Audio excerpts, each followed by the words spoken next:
Good morning. I'm here joined with Kevin Guthrie, our DEM manager, First Lady, and my wonderful wife, Casey DeSantis, General Jim Eifert, Gracia Check, and great Coast Guard, Admiral McPherson, and they've been so good in terms of what's happened. So as soon as that storm passed in the very wee hours of the morning, first responders from the local, state, and federal level descended on Southwest Florida. The Coast Guard has been performing rescue missions on the barrier islands consistently since the wee hours of the morning. We have Florida Guard assets on the ground participating in efforts, and we have our USAR teams who they got there even while the winds were going. They wanted to get in there, get on the ground across Alligator Alley, and they are performing rescue efforts, again, starting with those barrier islands, but also looking at the places that had the most inland flooding, and these operations are ongoing. In total, there's 28 large, mostly Chinooks and Blackhawks helicopters between the National Guard and Coast Guard that are already performing these active rescue missions, and there will be more air assets brought in as the day goes on. We've also been working with hospitals overnight who've been on generator power. We're in the process of evacuating 2 healthcare facilities to safer locations north. We're also surging more medical personnel into the area. As of 6 a.m. this morning, they have 2.02 million reported power outages, but outside of Southwest Florida, we may have additional outages from Central and Northeast Florida impacts, and people should anticipate that.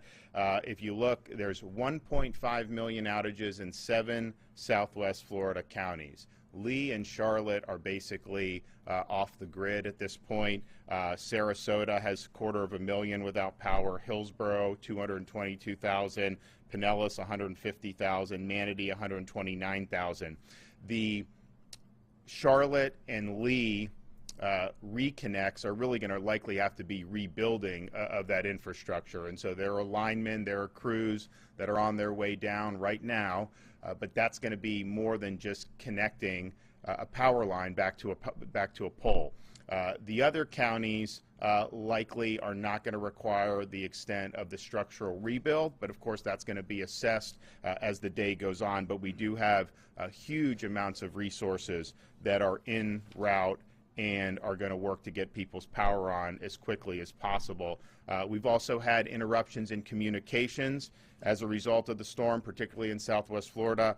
We have 100 portable cell towers being deployed into the area. And those will be put up once it's fully safe to do so. FDOT is on the ground working on making sure that the roads and interstates are open. Alligator Alley on 75 across into Collier and into Lee County is open. The traffic is flowing. I-75 south through Charlotte County is open and flowing.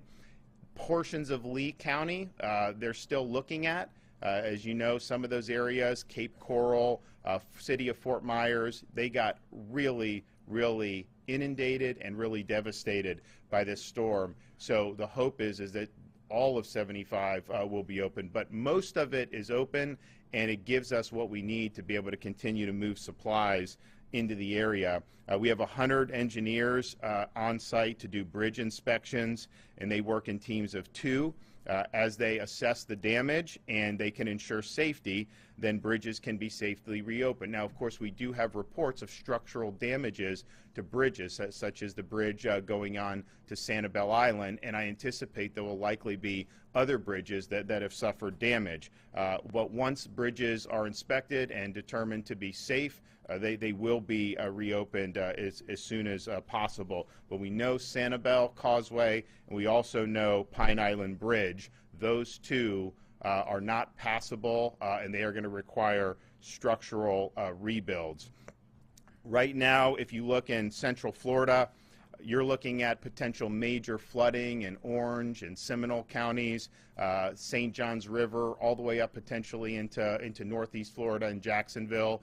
The amount of water that's been rising and will likely continue to rise today even as the storm is passing, is basically a 500-year flood event. And I know Seminole County has done evacuations. I know they've opened shelters, but we're going to see a lot of images about the destruction that was done in Southwest Florida, and obviously we have massive assets there. But people should just understand this storm is having broad impacts across the state, and some of the flooding you're going to see in areas hundreds of miles from where this made landfall are going to set records, and that's going to obviously be things that that will need to be responded to. We have, of course, massive amounts of food and water in the area. We're going to have probably close to 300 truckloads of food and water in the area today. Fortunately, most of our school districts will be able to reopen on Friday or Monday. Lee County is in a very difficult situation, Charlotte, so we're going to work with them and see when they can get back on their feet. But the damage there has been just so extensive that it's a very difficult situation.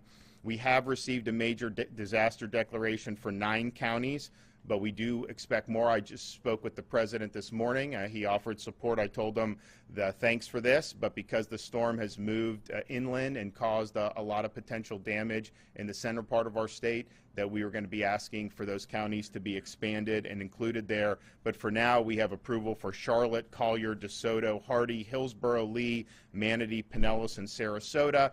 That will allow individual Floridians to seek individual assistance from FEMA, and that will be something that, as you have people that have been displaced due to the catastrophic impacts of Hurricane Ian, that's going to be something that's going to be necessary.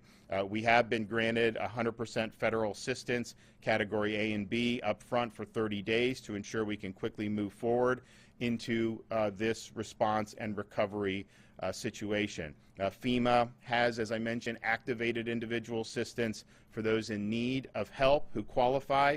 You go to FEMA.gov, or you can call 1-800-621-3262.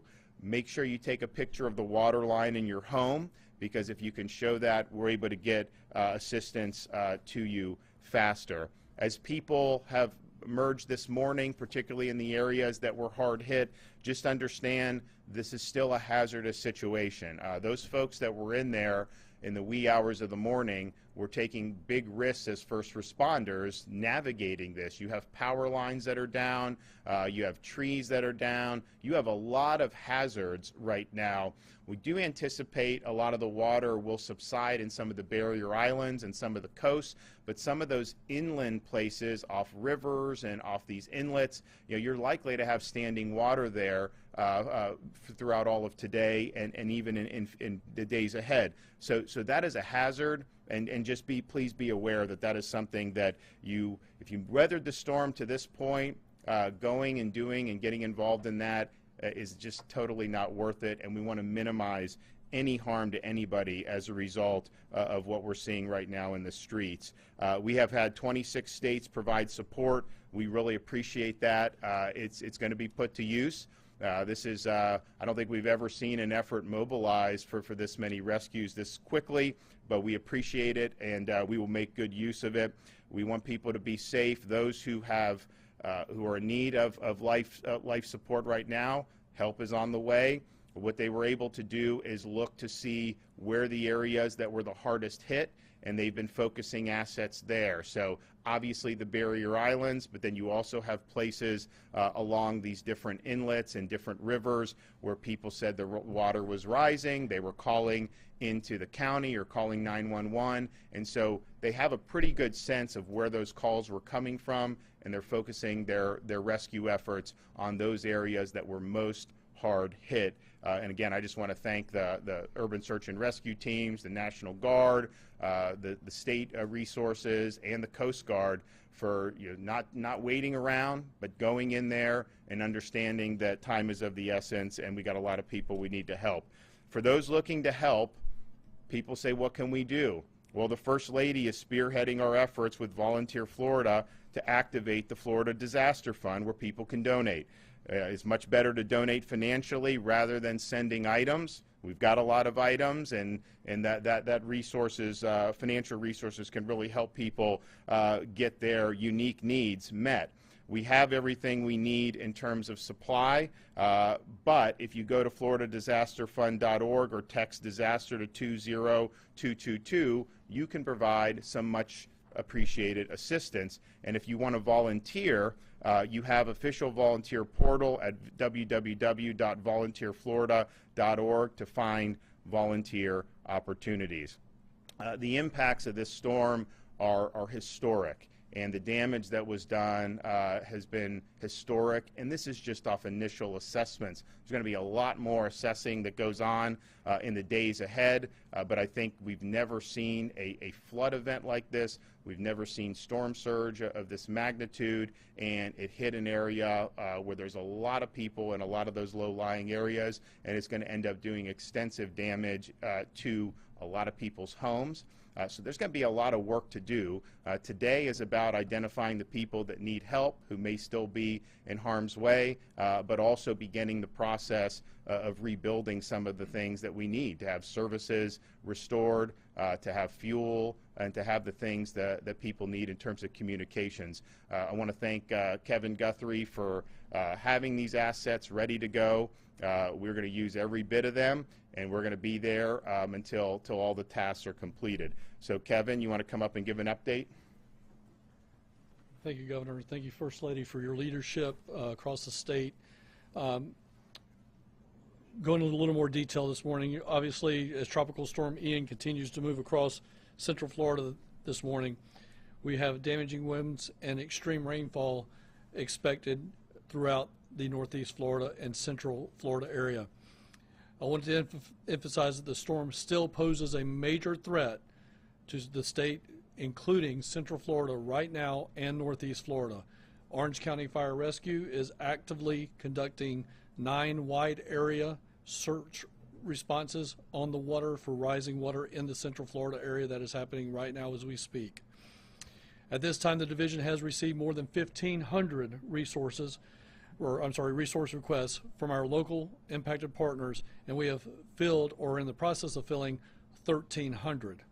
As the governor said, there are 300 plus truckloads of food and water that have been loaded out, and they are mobilizing to leave to the Southwest Florida area right now. In addition to the issues with cell phones, we are deploying cell phone towers, as the governor mentioned, over 100 assets in that arena alone. We want to reinforce, and we appreciate the fact that we have received over 15,000 inputs to our shelter-in-place system. So we want to encourage you, if you are sheltering in place, or you know someone that has sheltered in place, and you know that we need to have go out and check on them, please register that individual or register yourself at floridadisaster.org/report. That's floridadisaster.org/report. We have made that more specific. Yesterday it was info, but we made it a little more specific so you did not have to hunt around for that site. So again, I'll repeat it for the third time, floridadisaster.org/report to complete the shelter-in-place survey. I want to reiterate that is not a replacement for 911. If you're in an emergency situation, you need to call 911 in your local area. Our logistical staging areas in Central Florida have all the additional resources that we need to respond. We have tarps, we have medical supplies if needed in those warehouses. We want to make sure that all the available resources can get to the residents as quickly as possible. We are obviously in a situation now where we are starting our 72-hour clock, and that 72-hour clock is that we search first, we secure, and then we stabilize. So that is what the focus of the State Emergency Response Team is going to be over the next 72 hours. Again, that is search, secure, and stabilize. I want to thank the Governor and the First Lady for their continued leadership and support. They've been here nonstop around the clock, and again, sir, I thank you for that. Okay, First Lady. No, I just want to say on behalf of the governor and myself, everyone here who's working at the Emergency Operations Center, all of the men and women who have not left since this disaster began, to all of those people across the state, our first responders, I want to say thank you, because the people across the state and the country have stepped up big to support our Florida Disaster Fund. So far, in less than 24 hours since we launched the fund, we've raised $1.6 million. I am in constant contact with two folks. One, the people of Volunteer Florida, to pledge that we are going to remove any red tape and bureaucracy from getting those funds deployed to the people who need them immediately. And then also we're working with a lot of businesses across the state to continue to build upon that. But thank you to the people across this country and this state for stepping up to help wonderful people who are in need. Again, there's a couple of ways that if you want to continue to donate, you can go to floridadisasterfund.org, or you can also text disaster to 20222. But on behalf of so many wonderful people, thank you for stepping up, and please continue to do so. So we will be having all assets marshaled until the job is done on this initial phase. I may be able to get down today to help to survey and talk to some of the folks down in Lee and Charlotte counties. But those were massive impacts, and so we are looking at. Kevin said, these 72 hours very important for safety for folks and rescuing people that need that. And eventually bringing some stability, but you're looking at a storm that's changed the character of a significant part of our state. And this is going to require not just emergency response now in the days or weeks ahead. I mean, this is going to require years of effort to be able to rebuild and to come back. These are fantastic communities down in Southwest Florida with a lot of fantastic people, and they're very tough and resilient. Of course, they didn't ask for this, but they need our help now, and we're going to be there for them. And we understand that this is going to be a very, very long process, and we also understand that these effects are going to go throughout the state today, and you're going to continue to see effects from flooding and these other ailments, not just today, but in the days ahead. So thanks for the support for everyone around the country who's donated, and thanks for everyone who's volunteered the time, and thanks for all the other states who have lent their support to us. Okay. There have been reports that maybe there were hundreds of fatalities in Lee County. Do you have any clarification on how? So none of that is confirmed. I think what that is there were 911 calls for people saying, hey, the water is rising in my home. I'm going to go up in the attic, but I'm really worried. Of course, those folks are now going to be checked on, and so I think you'll have more clarity about that in the next day or so as they're able to go to those locations and determine whether people need services or are able to be rescued. My sense is that that water was very, very high. But my hope is that if folks did go higher, if they were there, it's not comfortable, but now we're in a situation, I mean, if you're there, they want to come get you. And so hopefully we'll be able to see a lot of those people brought to safety. And I can tell you in the barrier islands, I mean, there have been a number of people that have been helicoptered to safety, and it's great because these folks sprung into action and they're doing it. We have had the 2 unconfirmed fatalities in the sense that we don't know that they're linked to the storm. I mean, our assumption is it likely is, and so basically FDLE will make that assessment, and then that will be reported. But that's what we have. That number that was put out by Lee is basically an estimate of, hey, these people were calling, the water was rising on their home, they may not have ended up getting through. So we're obviously hoping that they can be rescued at this point, and I know the folks there locally, those were the areas that they wanted to spring into action to, and they really used the information that was coming, not just through those emergency calls, but also through signing up on the website to see, and I think it's safe to say, Kim, there's a pattern that's developed about where those calls are coming from and where those people are signing up from. And you can see the areas. I mean, no one wants to see. I mean, you see 3 foot of water in a road. I mean, that's obviously bad. That's going to do damage. But you see the places where the water was 4, 5, 6 feet in a residential area, and that is really the life-threatening situation. Details of what you're hearing from Central Florida, as far as flooding and other damages? Yeah, this morning at 5:45 a.m. I received a phone call from Orange County Emergency Management Director Chief Laura Lee Avery. She's actually technically assigned to the fire department as a division chief over the Department of Emergency Management there. She called me to let me know that they were actively responding to 9 widespread areas along the Colonial Drive area, I-4, State Road 46 area of Central Florida, and that they were requesting assistance for stuff that we may have staged in Orlando. So very quickly this morning, our overnight crew sprung into action and started moving National Guard high water vehicles as well as other assets that were staged there for urban search and rescue elements, swift water elements, and they started moving into action this morning. I do not have a total number of potential saves that they have done, but what it's linked to is the massive amounts of rainfall that are happening there. We were receiving reports that some creeks, tributaries, the area around the St. John's, headwaters around the St. John's area, and unconfirmed, may have been rising at about a rate to about 4 feet in a matter of hours. So lots of rain in the area, lots of instant action water rise. There's a lot of lakes in Central Florida, especially in that Orlando Kissimmee area. And it appears that these lakes were filling up and overflowing into the neighborhoods around them. So that's what is going there on in the Central Florida region. I will say, as a part of Central Florida and also as a part of Southwest Florida, do not come in and tour the area for damage. We have 20,000, 30,000 responders coming into area that need access to those roads. Stay at home. Do not get on the roads. Let the first responders have the roadways. Let the power crews have the roadways. We will get things open up exponentially quicker if we don't have to maneuver around individuals that are just coming into area to look around. So please, stay out of the area, both in Central Florida as well as Southwest Florida. Let the crews get in there, do what they need to do. We're coming in full force. We've got a lot of people coming in there. We need you out of our way so we can get our job done. Thank you.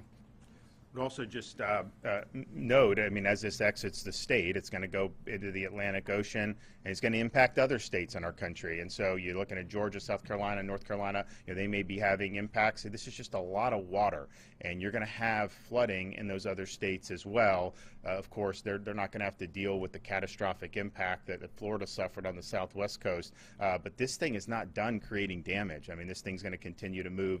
I know they've declared state of emergencies in many of those states, and they're going to have to deal with this storm, which is wreaking havoc across our state, but it's going to end up wreaking havoc in communities across the southeastern part of the United States.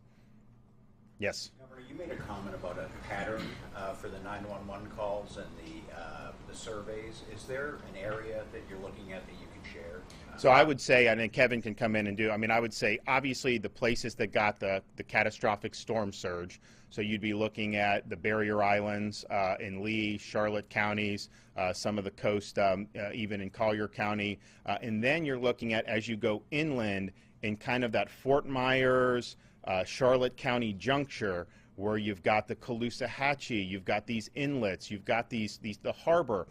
Those areas, because the storm surge can come on a barrier island, it's there, and then that is just the water is just building up.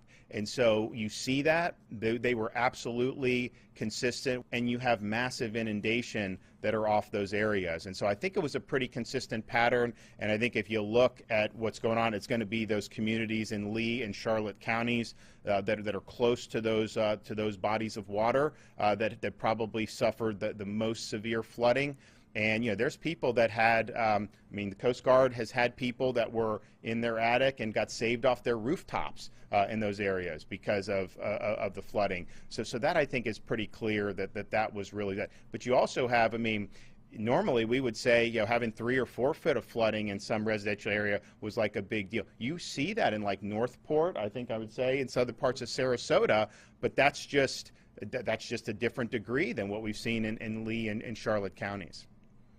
Okay, we will be back here likely later today, but we will be down in Southwest Florida as well.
just appreciate so many members of the General Assembly that are just great supporters of this whole statewide team being here. Certainly appreciate Majority Leader John Burns specifically for his leadership in the House. I did want to acknowledge Representative Ron Stevens, who had a death in the family, couldn't be with us today, and then Tyler Harper, who's been a great champion for public safety in the Georgia State Senate, along with a lot of other legislators that are here. I also want to thank Director Dennis Jones, the Chatham County EMA Director, and Greg Kelly, who's here with the Savannah Airport. Just wanted to give you a quick timeline. As you all know, the state of emergency issued Tuesday went into effect this morning at 7 a.m. That's continuing to make state resources available to local governments and entities within the hurricane's impact area. The State Operations Center is at level 1, which is full-scale activation. Teams from every relevant state agency are standing by to deploy to any potential affected counties when and if appropriate. We were there yesterday morning, and everybody's ready to go, and we're in constant contact with our friends at the local level. I know we have folks from Georgia Power here this morning. We are continuing to coordinate with our utility providers. They've been staging equipment, also inspecting right-of-way paths and preparing to respond to any power outages. Currently, the Savannah Airport remains open and operational. Griff Lynch is here with the Ports Authority, and Griff was just giving me a quick update.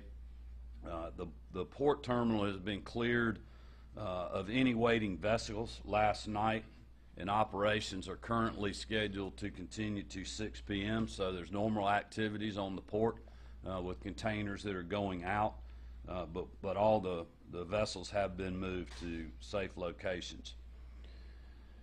I will be having a call later in the morning with Rear Admiral McPherson of the United States Coast Guard to talk about the status of the port and what they're seeing and any actions that they may or may not take. Obviously, we want to make sure that we can continue to control, whenever possible, the operations of the port, and we certainly appreciate the great team that we have there. For situational awareness, the Talmadge Bridge continues to remain open. At this moment, the Sidney Lanier Bridge in Glenn County has been or will be closing at 9 a.m. this morning, so folks in that area of the state need to just be aware of that. We're not sure when it will be reopened, but after the storm passes, we'll evaluate what steps we need to take to get the bridge reopened, if any. We're certainly continue to welcome our friends from our neighboring state south of us, the state of Florida, with open arms. We continue to have a lot of hotel, motel capacity to meet their demand. Anyone that's looking for a place to stay as they come through our state can visit the Explore Georgia website. There's hurricane information on there, and that's associated with the Department of Economic Development. And they continue to be the lead agency to coordinate with the hotel industry to be able to help our guests. And we're certainly welcoming them to our state under very tough circumstances. I would ask everybody to keep those Floridians that have been affected by the storm in your thoughts and prayers. As you know, that was a devastating storm when it hit land. It continued to build strength. Very tough situation, a lot of damage. They're still dealing with the aftermath and the current path of the storm with heavy rain events, flooding, and other things, and that is coming our way. Thankfully, we've been very lucky overnight that the storm continues to move out to sea and further eastward, but the coast is still going to be affected. Thank goodness it doesn't look like it's going to be as much as what we thought the path was going to be earlier in the week. So we are blessed by that, but certainly praying for our friends in Florida. We do have concerns, and Director Stallings and a few other folks are going to speak to us this morning and give you an update from their end.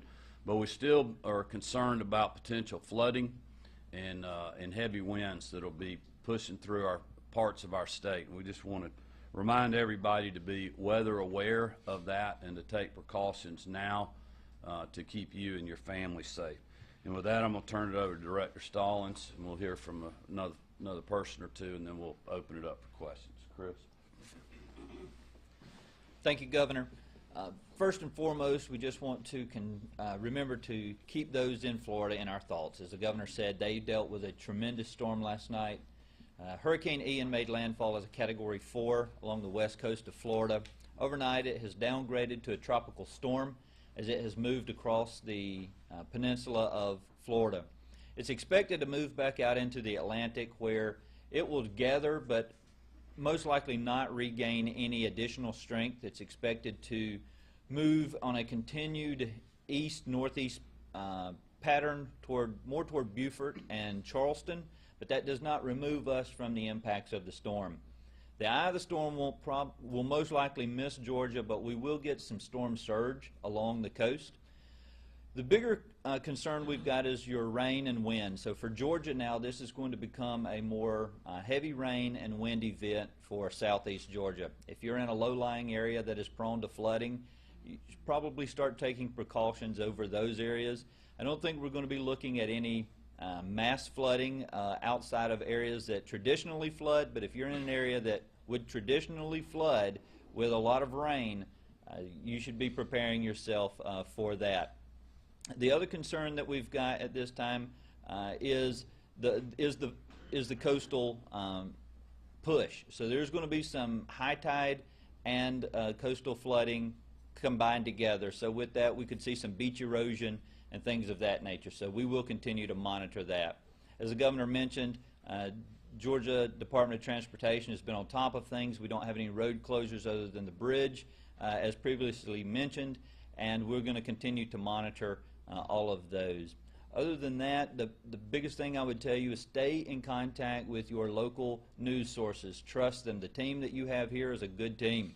They're a real good team, and they're monitoring and they're watching everything they can to ensure your safety, and they're going to be the best way to get you that information is needed. So continually monitor that. Stay weather-wise. If you're not prepared, it's a good time to still continue preparations to get yourself, charge your cell phones, have some flashlights, batteries. There's still the potential of power loss with the winds. We'll get in those areas. Also remember this, and it's important to remember, as long as there are tropical storm winds, we can't put people up in bucket trucks to restore power. It's also difficult for our first responders to get in there while the water is still rising. So if you find yourself in those situations and you call for help and we say we're coming, it's not going to be that traditional quick response. We are on our way, but it could extend those times. So keep that in mind. Thank you, sir. All right. And then, Griff, you want to, or you want to, yeah, come on, Griff. Go ahead and give us some local. All right. Griff. Thank you, Governor Kemp, and also Director Starlins. Thank you all for supporting Chatham County. In Chatham County, we do have our Emergency Operations Center is activated. This is day 2 of the activation. We do have limited staff within the EOC, making sure that we maintain that situational awareness with the community, collecting information to ensure that everything that is happening in Chatham County is coordinated to the maximum extent possible. All of our citizens, I think, are ready. Our public safety partners are certainly ready. We've reached out to all of our other partners like our Public Works, our hospitals, Georgia Power, our other utilities, and we're just making sure that everybody is ready for the storm, making sure that any impacts that affect our community, we're ready to react to. And again, thanks for Georgia Emergency Management for sending a liaison down to our Emergency Operations Center to work with us. It truly is an opportunity for us to have state and local coordination efforts right in-house, so we're very thankful for that.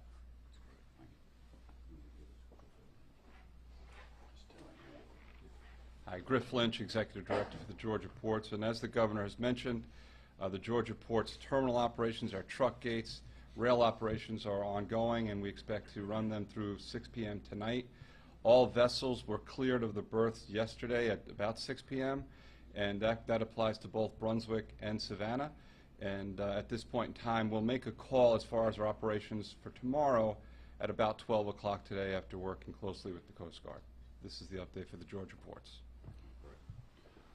All right, we'll open it up for any questions you guys may have for any of the folks that gave the updates this morning. So, Governor, right now, looks can be deceiving, and the folks that live on the coast, what are your recommendations to them at this point?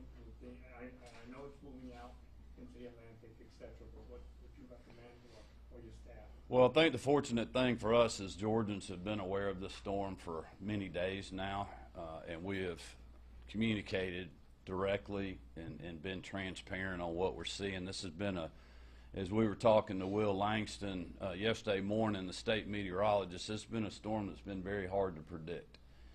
Certainly, I think you can get a little better predictions now that it's made landfall. It's certainly breaking up, but it's still been a devastating storm.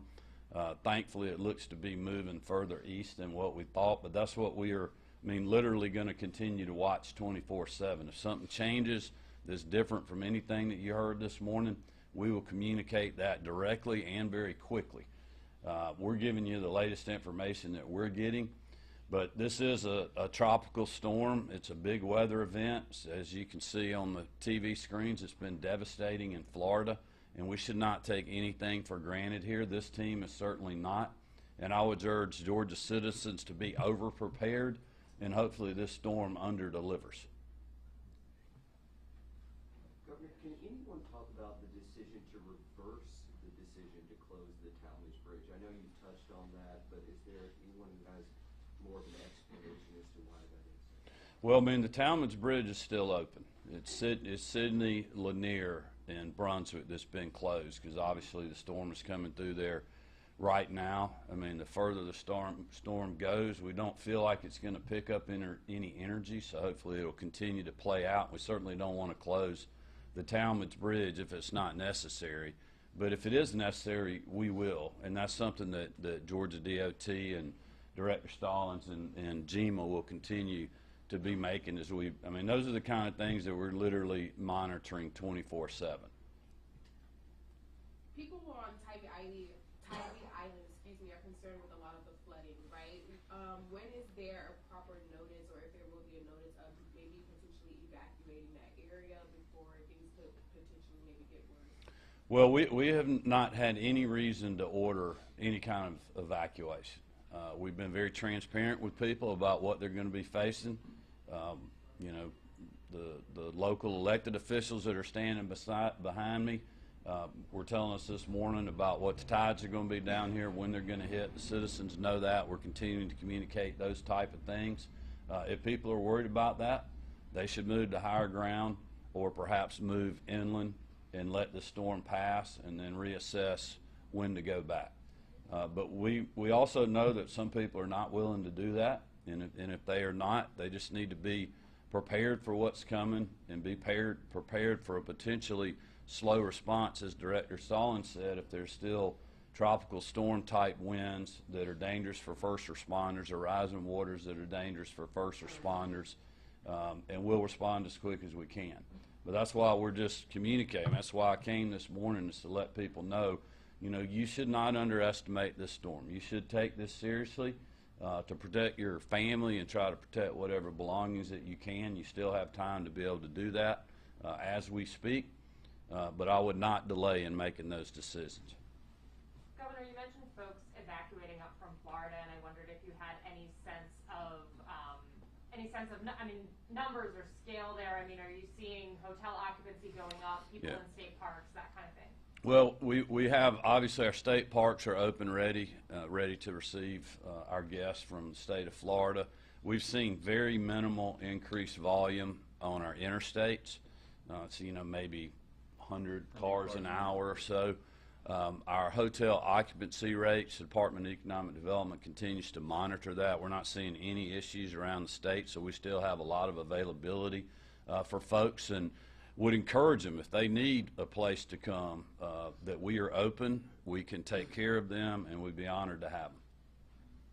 And is Georgia providing any support to Florida as they start to move into recovery, whether that's power trucks, emergency crews, anything like that? Well, we've had conversations with that. That's something I've talked to Director Stallings about yesterday and this morning in our briefing, because we want to be helpful to them, but we also realize the storm's fixing to move through our state, and we got to keep our resources here to support our folks, and they certainly understand that, and that's what we're going to do. That is my first priority, and I made it clear to Chris that should be his. But that being said, if we have resources once the storm passes and we don't have big issues that we're dealing with, we are glad to help our neighbors. Georgians have been known for responding to our friends and neighbors literally all over the country in times of need, and we're staying ready to do that again. But Georgians should know that we're going to make sure and take care of the home team first. But we are preparing for those plans if we have assets available that we don't need here that we can help them. Director Stallings told me this morning too, though, the thing about Florida right now, I mean, they're still not responding. I mean, they're still dealing with the storm coming through. They cannot send power companies in right now. They can't send their first responders in. They're still hunkered down and ready to move. But you know, this is the thing about what we've been through, not only in Florida but in Georgia. When you think about Hurricane Michael and a lot of other large weather events, we have a team that's very seasoned. We have great coordination, not only with state government but with our local partners, but also the federal government and our private sector partners like our utilities. And they are gearing up, supplying up, and have been for days now to be ready to respond, whether it's here in Georgia or helping our friends south of here. And we'll do all we can to help folks if we have the resources. Governor, talk about price gouging. Obviously, it's not happening now, but as things move further into tomorrow, if it deteriorates, how does a person report something like that if they suspect that's happening? Well, first of all, let me just calm any fears that may be out there. We are not seeing any of that. These are just things that people need to be aware of. They need to be aware of potential scams out there. It's unfortunate that bad people would take advantage of good-hearted folks that want to give to storm relief and other things. So I would make sure you're going to trusted places if you want to help those in Florida that have been hurt by this big storm. But the Attorney General's office is the place to go to make a complaint. The Consumer Protection Division, also the Insurance Commissioner's office is keeping an eye on these things as well. But we have talked to the pipeline folks and a lot of other folks in the trucking industry, fuel industry, convenience store partners. I mean, we are seeing no shortages of anything at this point that I'm aware of. If that becomes prevalent, we will certainly be noticing the media and our citizens about that. But I wouldn't want anybody to panic over that situation at this point. Regarding issues with the storm, like power outages, what is the average response time with responding to power outages if they do happen? How long can people expect to be without their power? Well, that's a good but hard question to answer because it really depends on the amount of damage. You know, if you have one transformer blow or one power pole that gets blown over by wind, we can respond to those things once the storm passes very quickly. But you know, if you have a storm like's going through Florida right now and it literally knocks an entire grid off and breaks every pole or 70% of the poles, I mean, obviously it's going to take weeks to fix that back. We are blessed that we don't believe we're going to be dealing with that situation in Georgia, but there is the potential that we could have loss of power. And as I mentioned, our utility partners they are stood up and they are ready to respond as soon as it's safe to do so. I would just remind people, you know, if you lose power, and especially when the storm's going through, you do not need to be walking out in the wet areas where there's down power lines. Just try to make that call to the utility companies or your local emergency management folks. They'll run it up through our SOC, and we can have people respond to that can get that power cut off and make sure it's a safe environment. People should be very, very careful about that over the next couple of days if it happens here. Governor, have you spoken with President Biden? I have not. I talked to the FEMA administrator yesterday, or I may have been day before yesterday, which I appreciate. Director Stallings has had constant communication with FEMA. As I mentioned, I'm speaking to the Admiral today around 11 to talk to him about the port situation here in our state, certainly in Savannah and Brunswick. But we've had great communication with the federal government. All right. Thank you, everybody.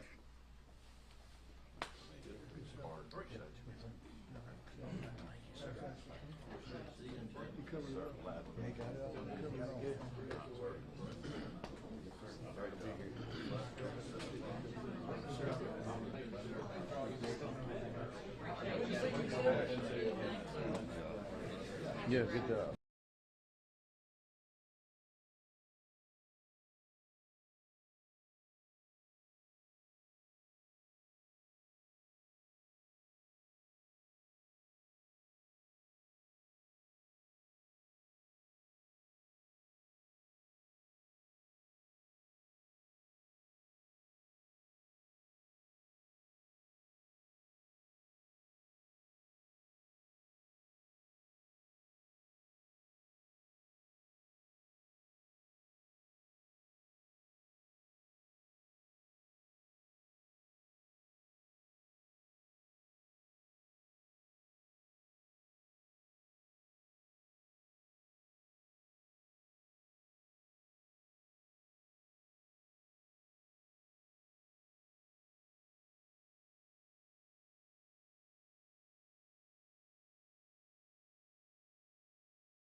injuries, people missing?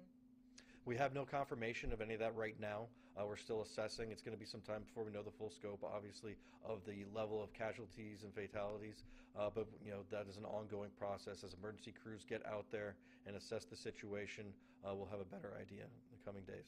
What was kind of the impact of the storm surge? We talked about it during the last briefing, the impact that might have as it was starting to come in. Any updates on where the county stood with storm surge? Again, the level of storm surge we can't ascertain fully quite yet. That's going to be probably days down the road after we've done a full damage assessment with all of our county teams in the city as well. I am hopeful that we did not see that catastrophic amount. I don't think we reached that height, but not to lessen it. There is some serious damage out there in our community, and I want our residents to remain safe as they are emerging. Is there anything you can tell us about the Englewood Beach area, that community? Obviously, there were concerns about whether folks had gotten out and how bad the storm surge might be out there and what damage they might see. So the condition of Englewood Beach, we're still working to determine the full extent. The residents who remained on that island, we have to get crews in there to reach it. We have numerous assets that have come in to help us with that. It has been viewed from the air via helicopter. The worst case scenario that we all feared, I don't believe that it is anywhere near that. But we have to get boots on the ground and actually ascertain the full level of damage. But we have resources pouring into the area from our regional partners, our state partners, and our federal partners to get the full scope and to get to those residents who may be in need. What's today going to look like for emergency response crews? Today, all of our emergency response crews, they're working with our public works folks and FPL to clear those roadways, get those major roadways open and moving so that they can access the affected neighborhoods and get a full scope of what's going on and get to our residents who may be in need. What's the status on power outages right now? The current status on power outages is a near 100% outage for the county. That is to be expected for a storm with that level of winds. I think we're in the same situation as most counties who were affected by Hurricane Ian on the coast of Florida. Those restorations will begin as soon as FPL mobilizes, and they've already done so. That's just the par for the course when it comes to post-landfalling Cat 4 storm. Can you talk about what residents should be doing at this point? Besides, I know that you don't want them out driving about to see the damage, but as far as damage that somebody might have at their property, their roof damage, sort of take us through the steps of what you'd like residents to do and how they can, best recover from all this. So what residents should be doing now, besides not going out on the roads and engaging in any dangerous situation, assessing their damage as long as it's safe to do so, getting photographic evidence of the damage to their homes.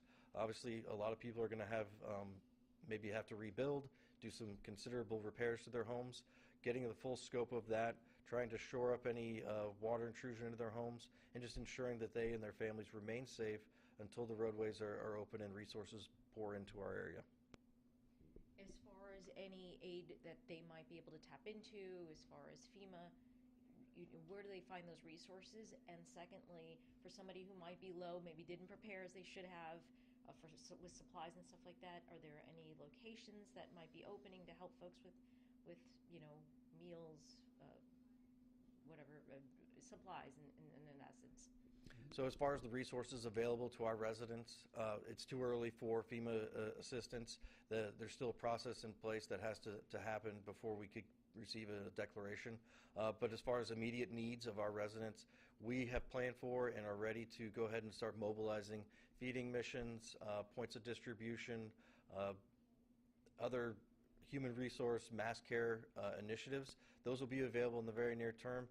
We've requested that assistance from the state.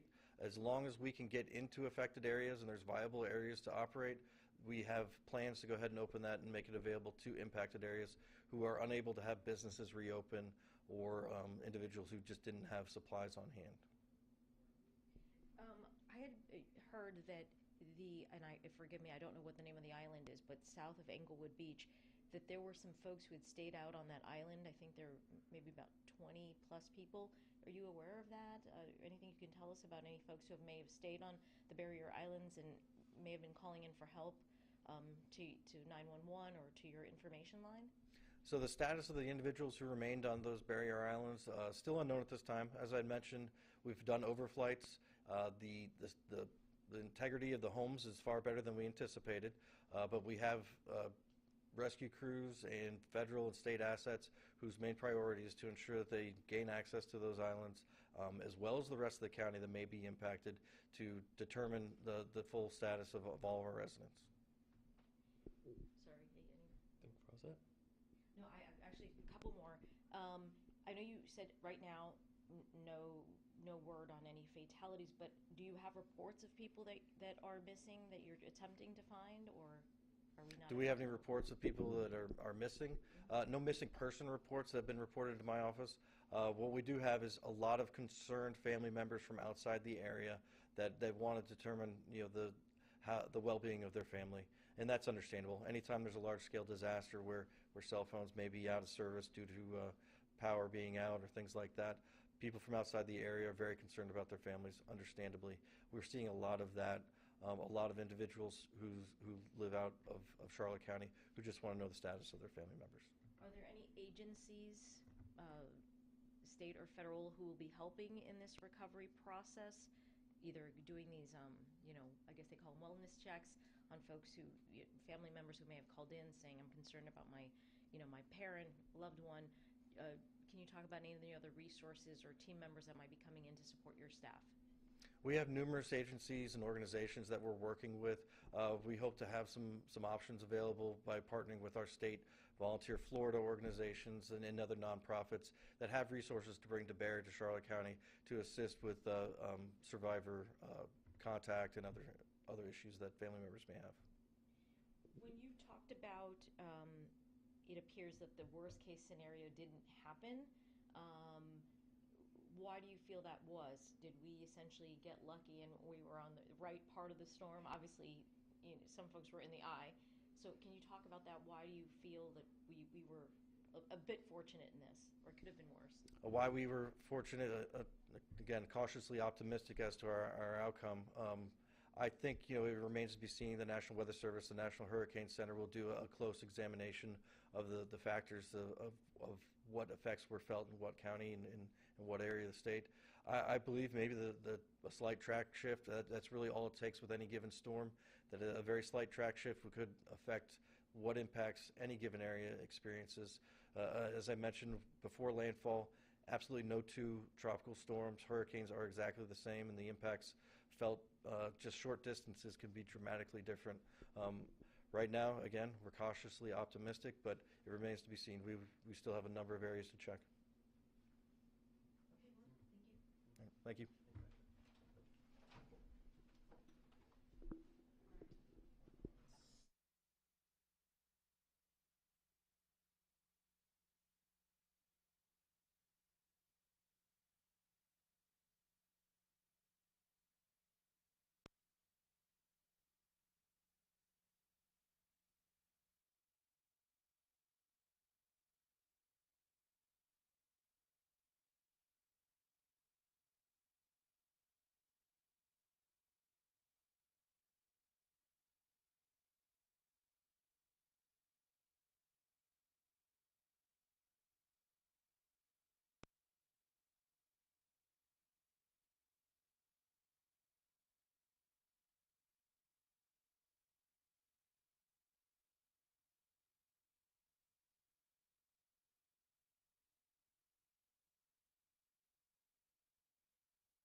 Hey, Kelly, it's Doug.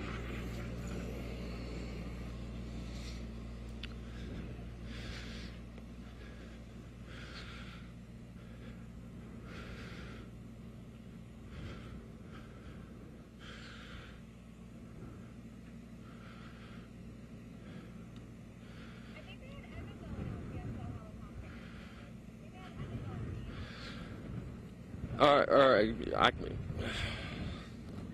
that's a hell of a lot of hours.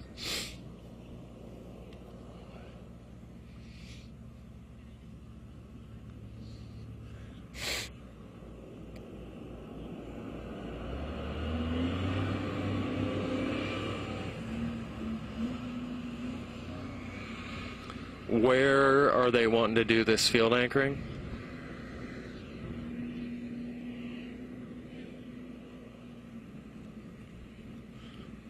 Oh, that makes it easy.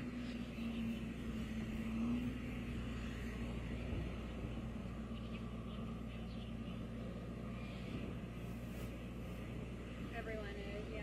What, just where we are?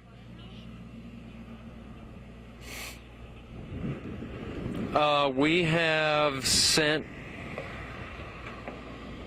Sorry, go ahead.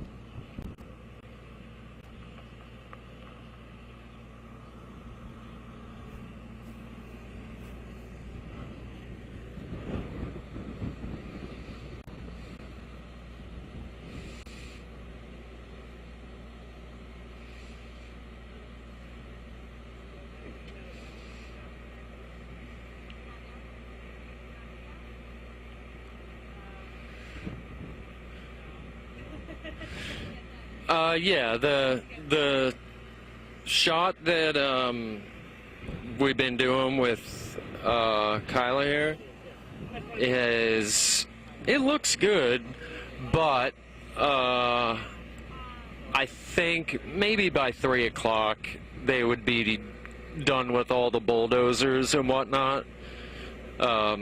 I certainly don't want to try to push up there and like make all the construction guys work around me, but they look like they're making pretty good progress. They might be done by then, at which point I can just get up as close to the bridge as I can.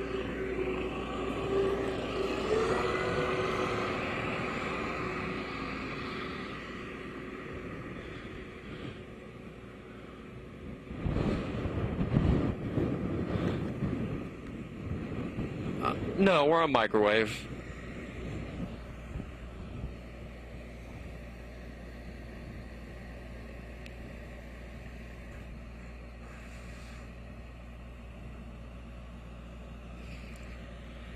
No, yeah, we've got absolutely nothing out here.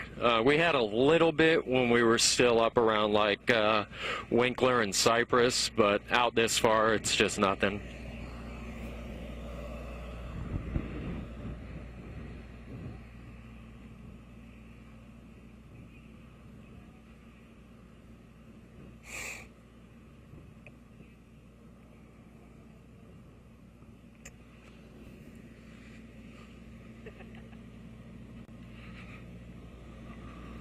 Yeah, that's what I've been doing with Paul and Mike all morning.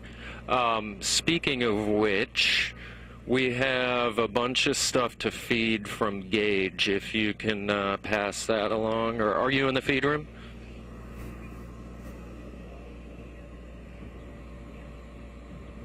Oh, okay. Let me see what all we have here. 4 whips and a VO line. 4 whips and a VO from Gage.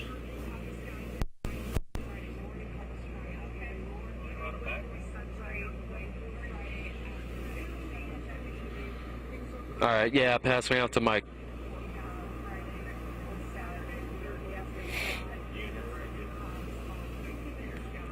We can do them separate or all as one, whichever makes your life easier.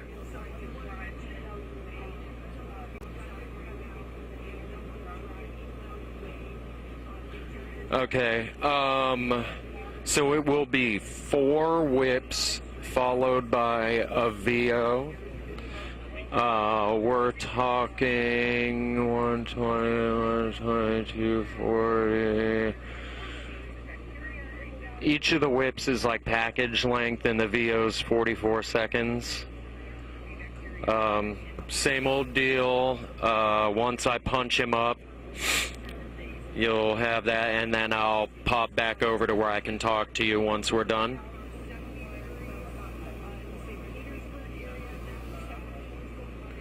Okay, here we go.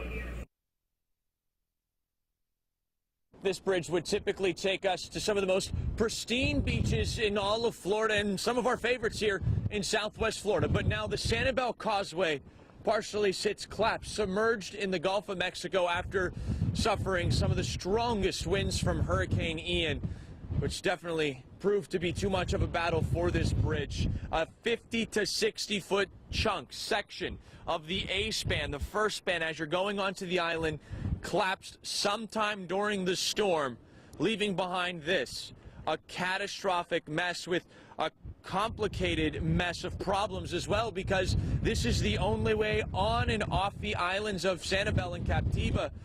People still on those islands right now, and people that need to go back there because their homes. We're still very on in this process, but a lot of questions that need to be answered and want to be answered. How are people going to get home? How long would it take to rebuild this bridge? Is it even possible to rebuild this part of the bridge?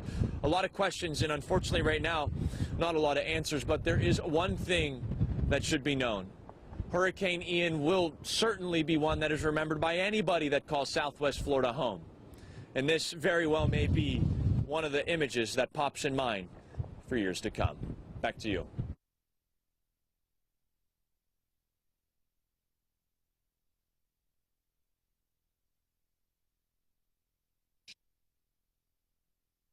It is a sign of sheer strength that Hurricane Ian had when it battered down on our Southwest Florida coast.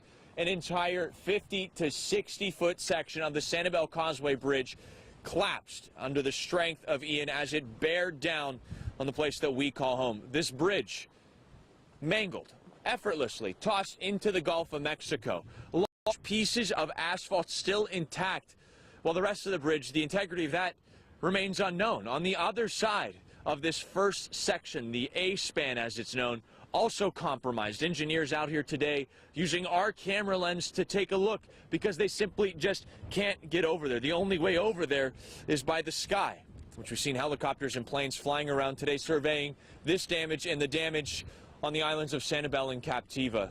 So a lot of questions that remain unanswered. How are people that call the islands home going to get there, and how the people that are there right now going to get off the islands? And more importantly, when could this bridge be fixed? A lot of questions that NBC2 is working to answer for you. And of course, we'll keep you updated as soon as we learn anything new. Back to you.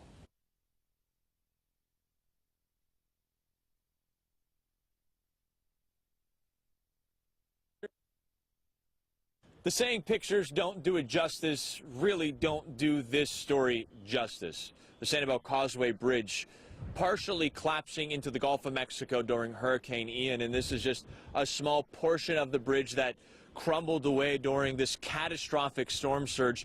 In total, about a 50 to 60 foot section of the bridge is totally wiped away and in the waters of the Gulf. This is on the A span, the first span as you're crossing and kind of going up the hill onto Sanibel Island. And we can actually confirm and see on the other end, on the downside of this first channel, there's even more damage that we can't see and that workers can't see because it's just impossible to get through at this point. The only way that they're able to evaluate this damage is from the sky, and helicopters and planes have been flying over not only this causeway, the vital link, the only link to reach the barrier islands of Sanibel and Captiva, but also the devastation that lays on the other side of this bridge. This is a story that is just beginning with many questions to be answered. How many people are on the islands? How are they going to get off? And how will the people that call these islands their home get back? Those questions will soon, and hopefully soon, be answered. Back to you.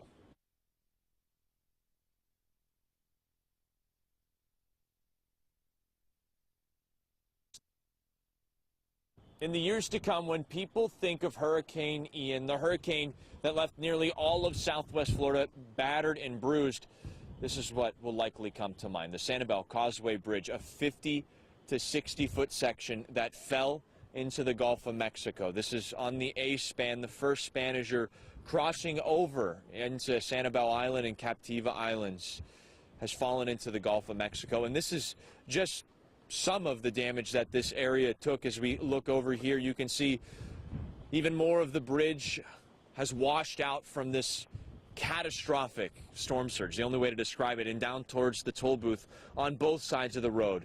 It's unrecognizable what used to be here in the Punta Rasa boat ramp. You wouldn't even be able to tell. And this is just only the beginning. So many questions yet to be answered.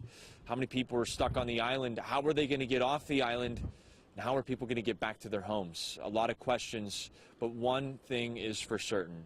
This hurricane will go down in history, and this incident will soon not be forgotten by anybody that calls Southwest Florida home. Back to you.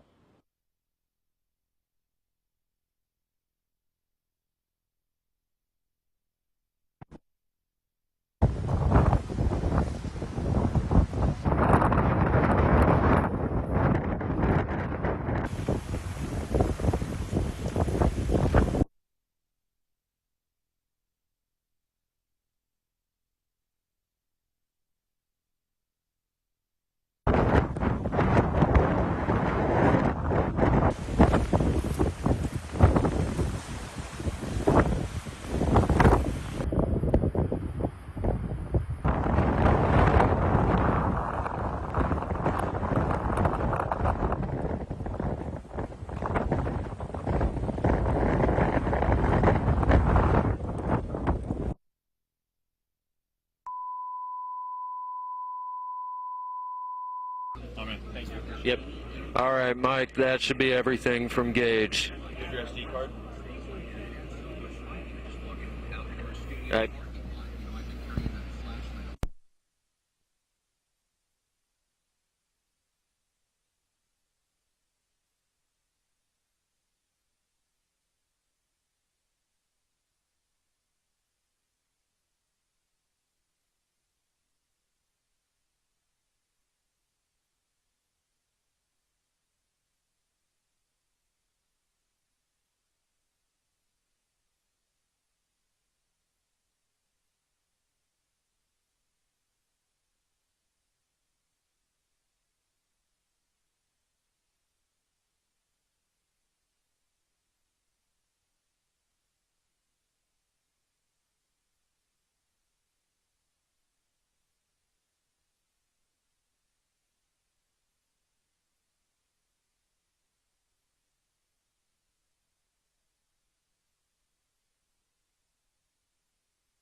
We haven't seen rescue attempts. We have seen helicopters, but keep in mind two things make this incredibly complicated. One, the force of this wind at 150 miles per hour plus created a lot of debris all around, so getting around is difficult with the flooding and also with down trees and down power lines.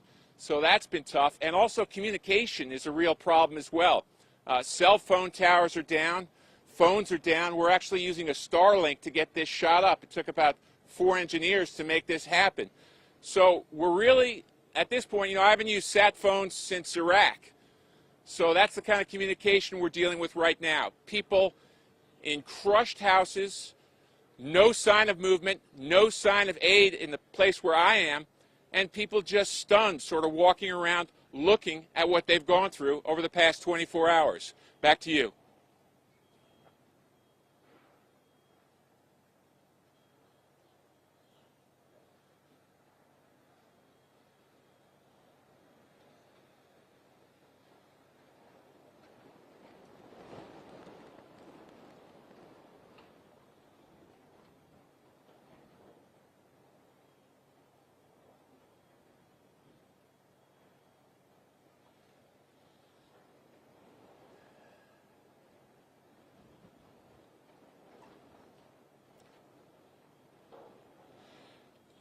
The emotion that we're seeing with people who have really stumbled out, whether it's a mobile home or a condo, you got rich and poor really side by side here.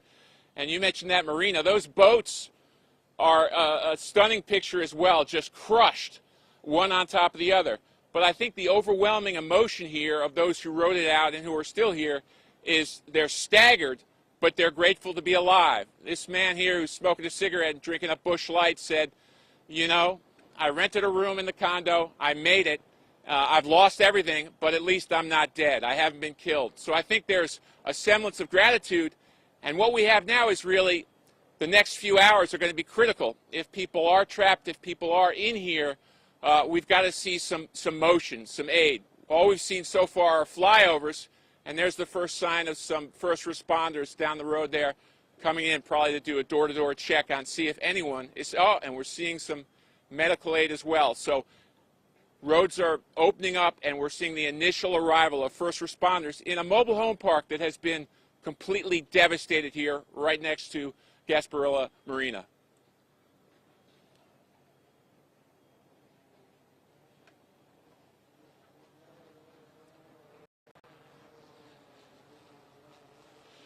We're just about 1,000 yards from where we are now, and it really goes to show you, if you're in a well-built structure, it costs a lot of money, you can maybe have a lot better chance than other people. These people in these structures really didn't have a chance. The boats are destroyed, the big yachts are destroyed, but these mobile homes are completely crushed. And, this man said, like you said, we haven't had storms here in a long time. This guy said, I've had a great time. I've enjoyed my life here for the past 10 years, and we never saw this coming. We didn't think it was going to be that bad. It got a lot worse quicker than we thought.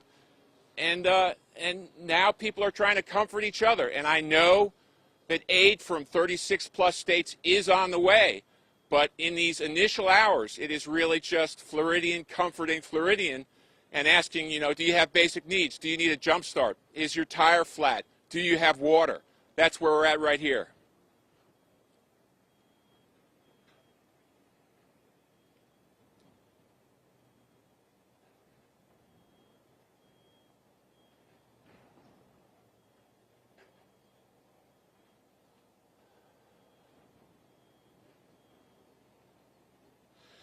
That's what we're working on really with a crack team right here. We've got satellite dishes up, we've got a Starlink up, and we've got a drone team. So I think when you see the pictures from overhead of street after street of decimated mobile homes and boats just piled on top of each other, you'll get the real feeling of what 150-mile-per-hour winds have done here. I know people are suffering from the flooding, but the initial blow of wind hit about 6 miles from where I'm standing. And in the poorly built or lesser built mobile homes, you can see catastrophic destruction street after street.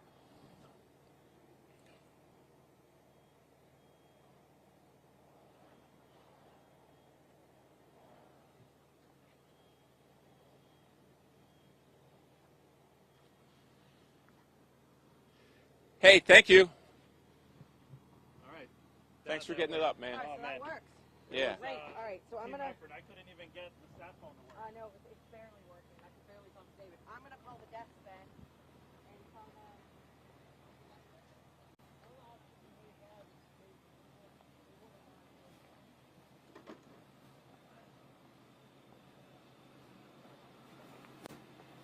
Thanks for making that happen. Yeah.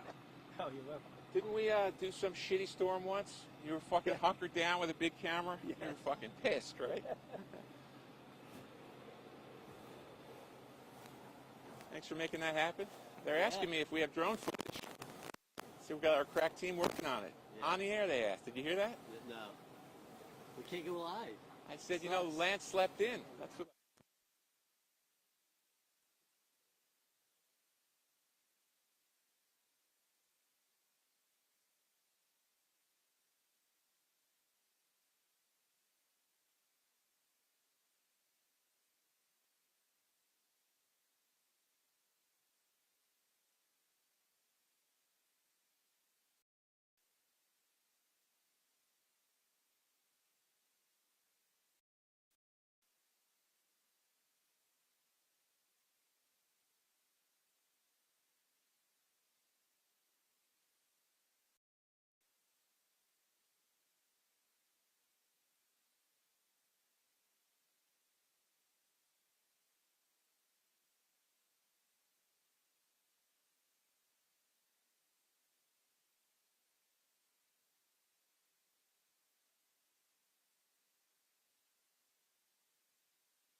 How about colonoscopy? Yeah, you need it all. Gotta get That it sounds all. fun. IFP prestige over 289. You gotta do it. You spread the word, man. Yes, 289. Good. God bless. I'm gonna send you a picture. Control 2, Shona. Okay. Thanks, Lance. Yep. Lance, you just helped and then you left. It's like a I'll knight in stick around shining if you get my armor. phone back. Thank you. Sheila, I want you right here. Where are you going to show? We're going to show a bush? Come on, let's go over here. Yep.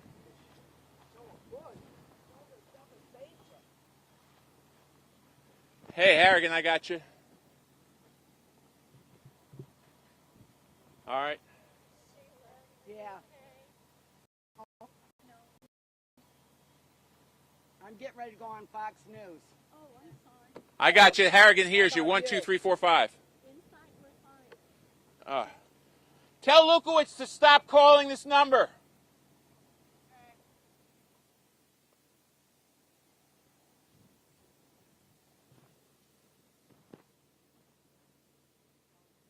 I got you.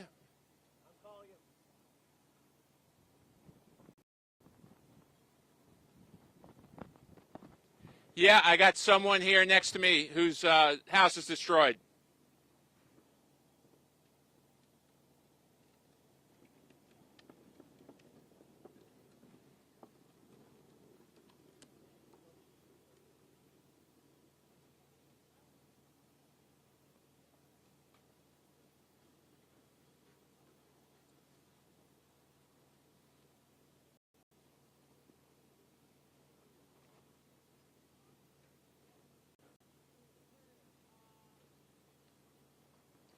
Sheila, what's your last name? Stover. What?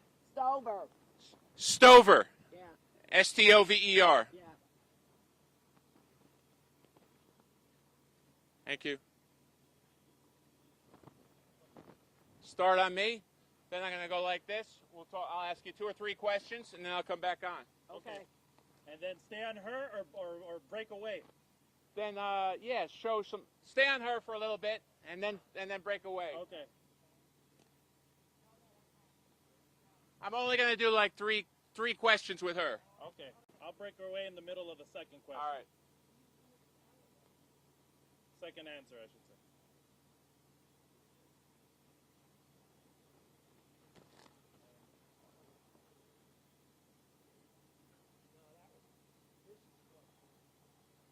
So you had no water.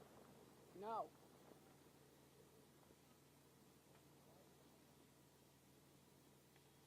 What else do you need? What are the basics that you need?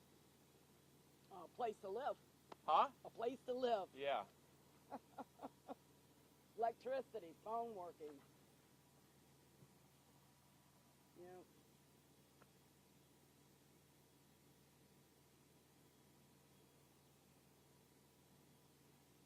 I don't have a PL, so let me know when I we're will. coming up.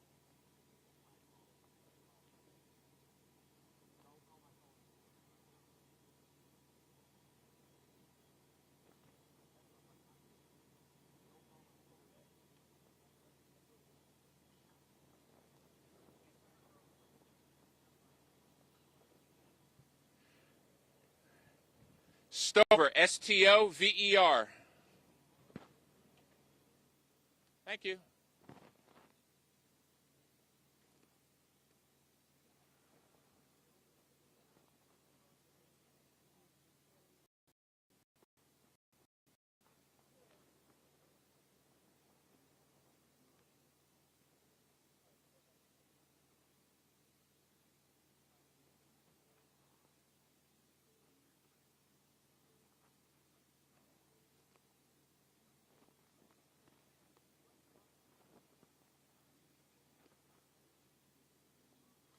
No, not the car off. Yeah, it's charging batteries.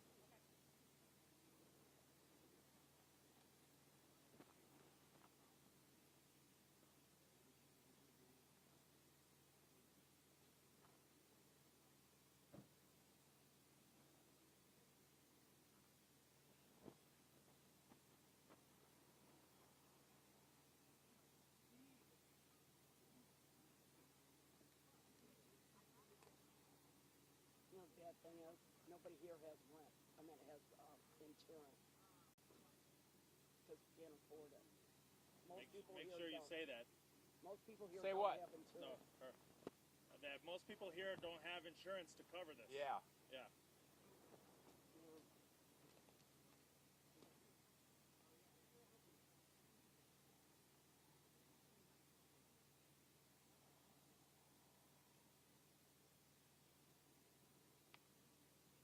Remember, I don't hear anything, so I don't know where we're at.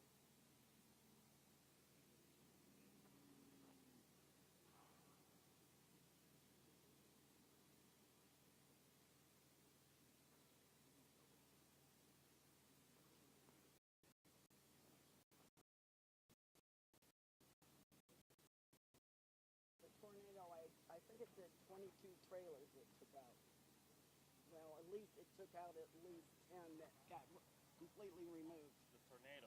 Yeah, that was earlier. This is such devastation compared to that tornado. A lot more, yeah. Yeah, way more. Heads up. Heads up.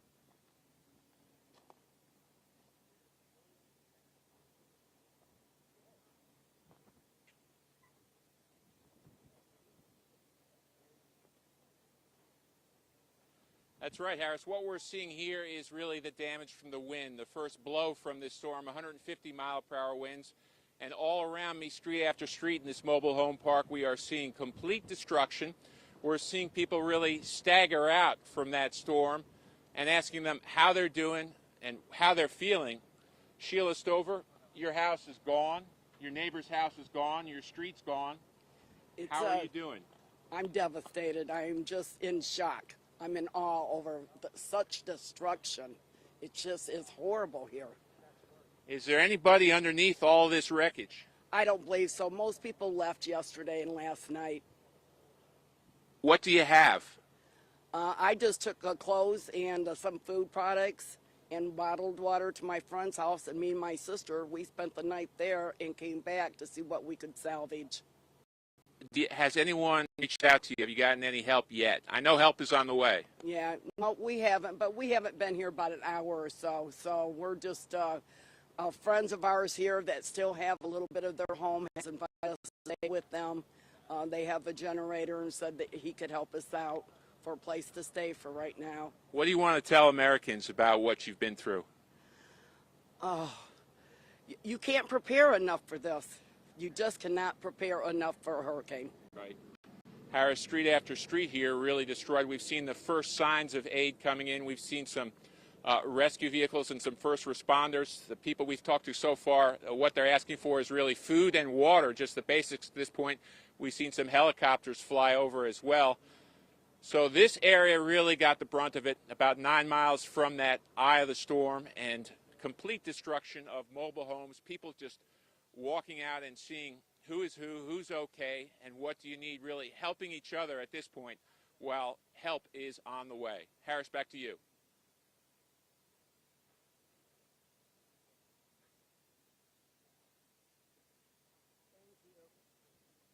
Am I done? You see the girl here give me make a phone call for me. Okay.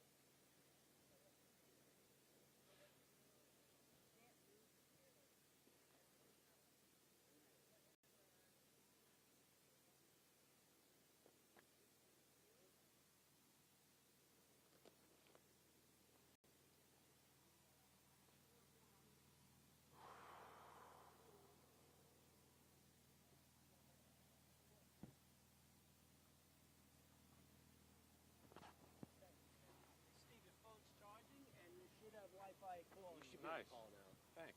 I mean, when is your next hit? Or we can just go for the show. We can just. I don't know. I'm guessing every hour, I would guess. Yeah.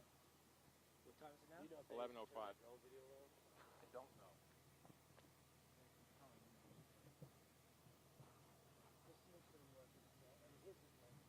But I'll call for it in the next hour. I'll call for this one, but no.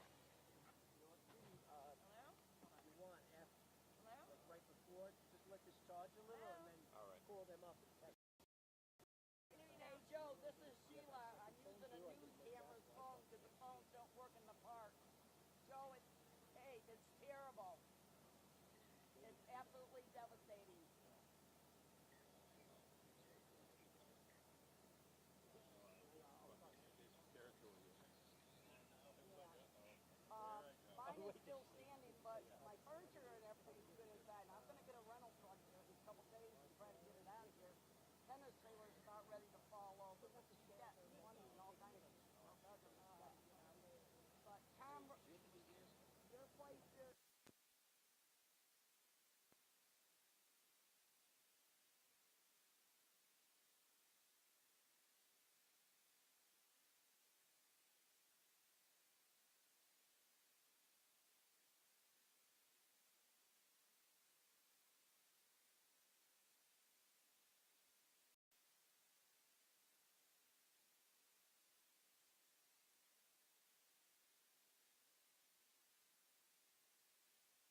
me in the elevator that it's 280,000 people out of power in the Pico service area, but it's 200,000 within the city of Tampa.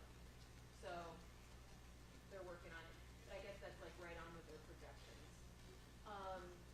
We also are bringing down, he's not like speaking, but we have Brad Baird from our infrastructure team. He heads up basically all of the push crews that are doing all the work, like, removing the downed trees and all that stuff. So if you have any specific questions for him, please feel free to ask. The mayor has a pretty good grasp on what's going on, but anything specific. Do you ever notice that, Archie, like 10 minutes. What's that? It's Archie, A-R-C-H-I-E, Collins, C-O-L-L-I-N-S. And he is, Adam is the president of TICO, is it, or is he CEO? CEO of TICO. Collins. Yeah. This is our rock star today, Mr. Brad Baird. Infrastructure. Public Works guy. He's basically All the push crews, yep. water, wastewater, You gotta all push the damage assessment. Yeah, all that stuff. Yep, he's setting it all up. And so on that note, you guys, Turn on the generator. anybody that does want to come, so I know JJ, you guys are already coming, you guys have 200,000 in the city of Tampa, 80 in the entire TICO coverage area. Well, just to make sure this isn't people, this is like households. I believe it's house. What could that be? Would you? Customers. Yeah. You're like one household. Clarify everything, but customers.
You guys want to do mic check real quick?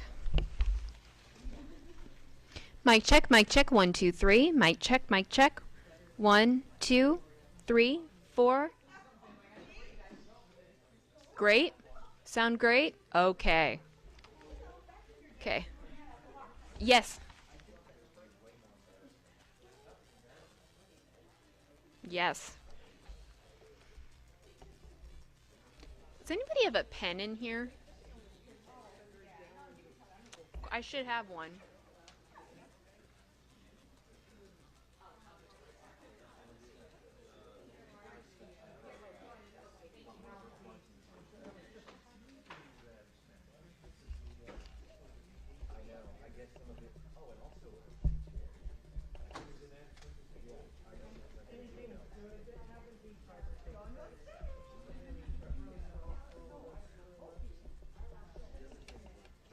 Is anybody streaming this and needs a countdown?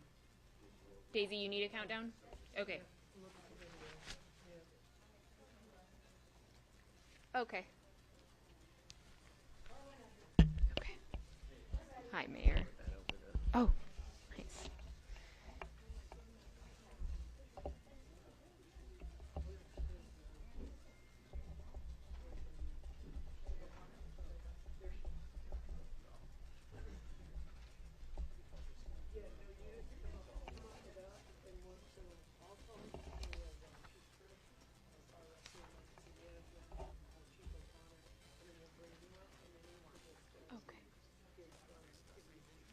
guess we'll have you guys kind of over here on this side today. Yeah. How you doing? I had a luxurious shower. You know. Awesome. Here. Yeah, this is old. Okay. Okay, you guys want to do one last mic check? John, are you good? Do you need a white balance?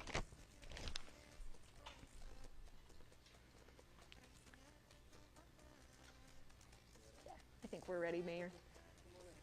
Okay, guys, we'll start in about 30 seconds. Mic check, 1, 2, 3. And guys, just to, we're also bringing up Archie Collins, who is the CEO of TICO.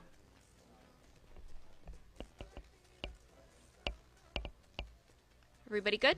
Okay, great. We'll go ahead and get started. All right, Mayor Jane here for our daily briefing. Hopefully it'll be one of the last ones associated with Hurricane Ian. As we all know, we've seen the devastation and the destruction in South Florida.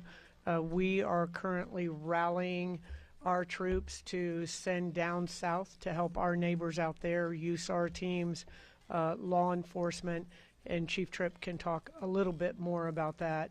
We did overnight. We had trees down, as many of you know. I saw you out there reporting in the streets last night about some of the hazards, trees down, lines down. We had power outages, and was stated Archie Collins is here to talk about the power outages and what TICO is doing to get everybody back up and running. The evacuation order was lifted at 9 o'clock this morning by Hillsborough County, and so everyone is free to come back into their residences. We are asking everyone to stay alert, stay vigilant, paying attention to any of the hazards that are out there still. Any down lines specifically, any standing water as well. Our push crews were out at dawn making sure that our roadways were clear, taking any fallen trees out. We have TICO personnel on each of those push crews, so they're out there assessing if down lines are live and making sure that they're logging all of those so that those can be fixed as well. The wind, I believe, has died enough for us to get our drones up to be able to see any damage that we haven't been able to assess already. The airport, I've been on the phone with Joe Lapano from the airport, and they are looking to have the airport open again by 10 o'clock tomorrow. FAA requires they take down certain equipment, so they have to put that back up and make sure that all the runways are in good working order. Spoke with the captain of the port, who is the head of the Coast Guard, and they are currently ensuring there's no debris along the shipping channel. They have ships staged that have gas, different types of fuel, and perishable items that they're going to be bringing in, hopefully starting tomorrow as well. Spoke with Paul Anderson, the director of the port, and we have our fuel trucks moving, and they're going to have FHP escorts to wherever they need. As you know, they service all of Central Florida and may be servicing a lot of our southern neighbors as well, dependent on how much fuel they may need down there. So our crews, the city of Tampa, is on it. We are out there attending to all the needs of our community. What we're asking everyone right now is to keep an eye out for your neighbors. You know, if you want to be helpful, help your neighbors that are around you. We're asking that you don't go and get in your car and drive around, because we still do have some of these hazards out, and we have our first responders out and about in the community. But you can go and help your neighbors right now. So one of the things I would like to recognize First Lady Casey DeSantis for activating the Florida Disaster Fund. That is a great way for us to be able to help out those that were devastated by Hurricane Ian. And we can text disaster. The number is right around here somewhere. Text disaster to 20222 or go to the website www.floridadisasterfund.org. We know that our neighbors to the south would have come up here if that original prediction had held true. They would have been right here to help us. We need to be there to help them. So with that said, I am going to bring up Fire Chief Barbara Tripp. Thank you, Mayor. Chief Tripp here, Tampa Fire Rescue Emergency Manager for the City of Tampa. As the Mayor has stated, we have definitely been fortunate with Hurricane Ian. We did expect a lot of rain, and we know that our other cities to the east of us as well as south of us received a lot of rain. As Mayor stated, we are in the process of gathering our urban search and rescue team to help be deployed down to South Florida or wherever the state required the assistance to be needed. With that being said, here in Tampa, we are still reviewing and assessing the area as we still deal with emergencies. Tampa Fire Rescue is still responding to calls. I would like to thank the entire Tampa Fire Rescue team as well as the entire city of Tampa who's been working for the last 24 hours, day and night, to make sure the community is safe. We have responded to all requests for services and just want to make sure everyone knows that Tampa Fire Rescue is here to support you.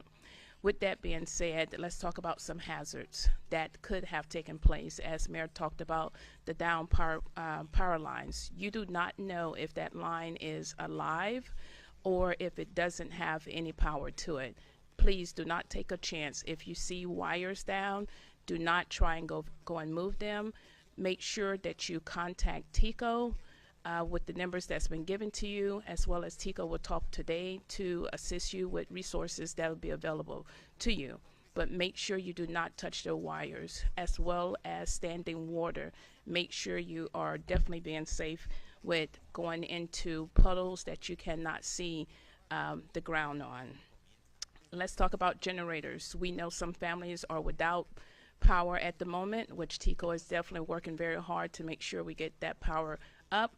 But if you have a generator at your home, make sure that you abide by the rules for operating that generator. If you need an assistance, go to tampa.gov/hurricane for some safety information concerning generators. Once again, please be safe out there, and thank you. We will now bring up the police chief.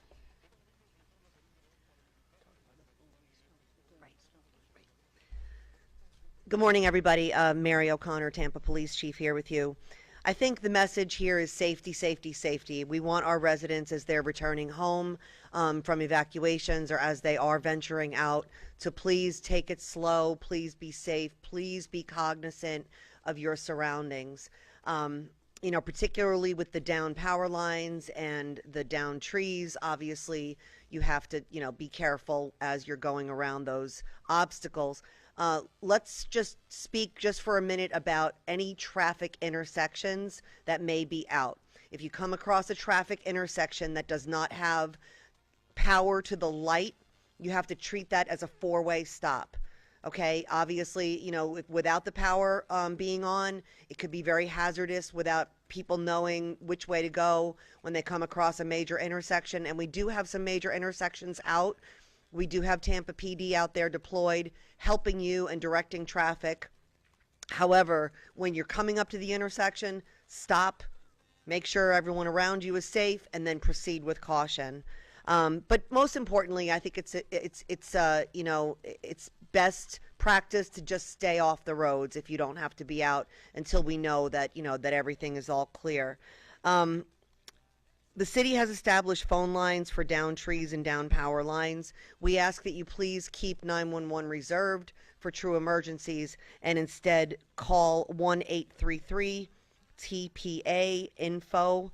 That's 1-833-872-4636 to report down trees and down power lines. And like Mayor Castor mentioned, we are making our plans, finalizing our plans to deploy Tampa PD down to our south to help with rescue and recovery efforts. Thanks, everybody.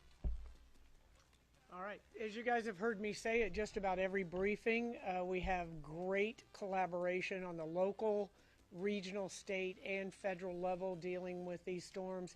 And one of those partners that is always there for us actually has individuals embedded in our EOC 24/7 is TECO. So Archie Collins is here to talk about the electricity outages and what TECO is doing to bring everybody back up with power. Archie. Thank you, Mayor Castor. Thank you, everyone. So for those who don't know who I am Archie Collins. I am the president and CEO of TECO, Tampa Electric. And just before I kind of get into what we're dealing with currently, just to give you a sense of the company, we serve customers across Hillsborough County, Polk County, Pasco County. We serve 815,000 customers. At the peak of the storm, you know, we certainly experienced some pretty heavy Category 1 hurricane force winds, especially out to the eastern portion of our service territory, and a significant amount of rain.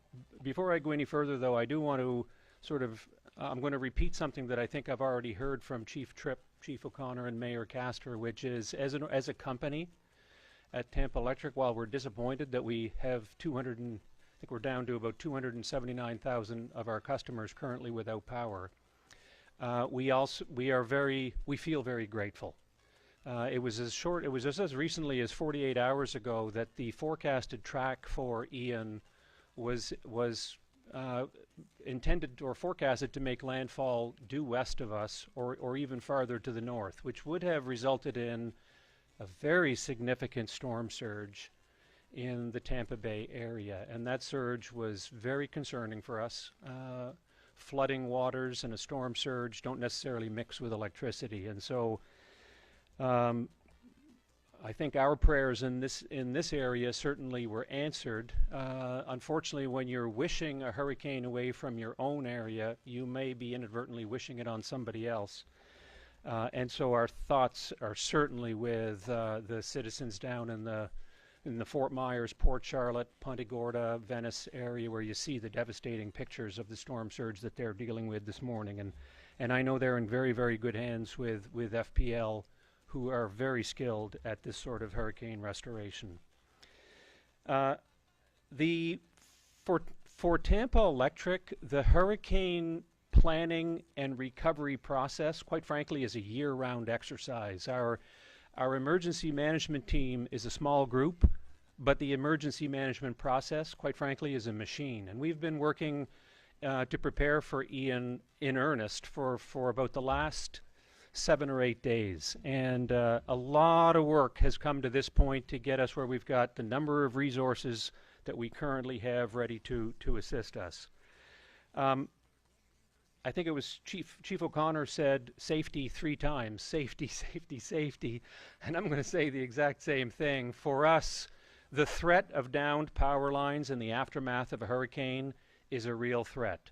As you're traveling through a hurricane, people tend to stay indoors. And once the winds settle down, everybody wants to come out and look around, and they want to begin the process of clearing debris and removing tree limbs. And I can't implore all of you enough to be vigilant and to stay away from downed power lines. You do not know if those lines are energized. Our teams are now out today conducting damage assessments, and we'll be able to identify which lines are energized and get those circuits taken out of service and made safe. But in the interim, please, everybody stay away from anything that's down on the ground. From a resource perspective, we have, just no different than our fellow utilities at Duke and FPL, as we plan for an event like this, we lean on all of the other utilities across the United States. And we were fortunate enough to be able to secure roughly 3,000 resources that have been brought into our service territory. They rode through the hurricane in a safe location, and now this morning they are going through the process of being oriented and getting out and hitting the ground running.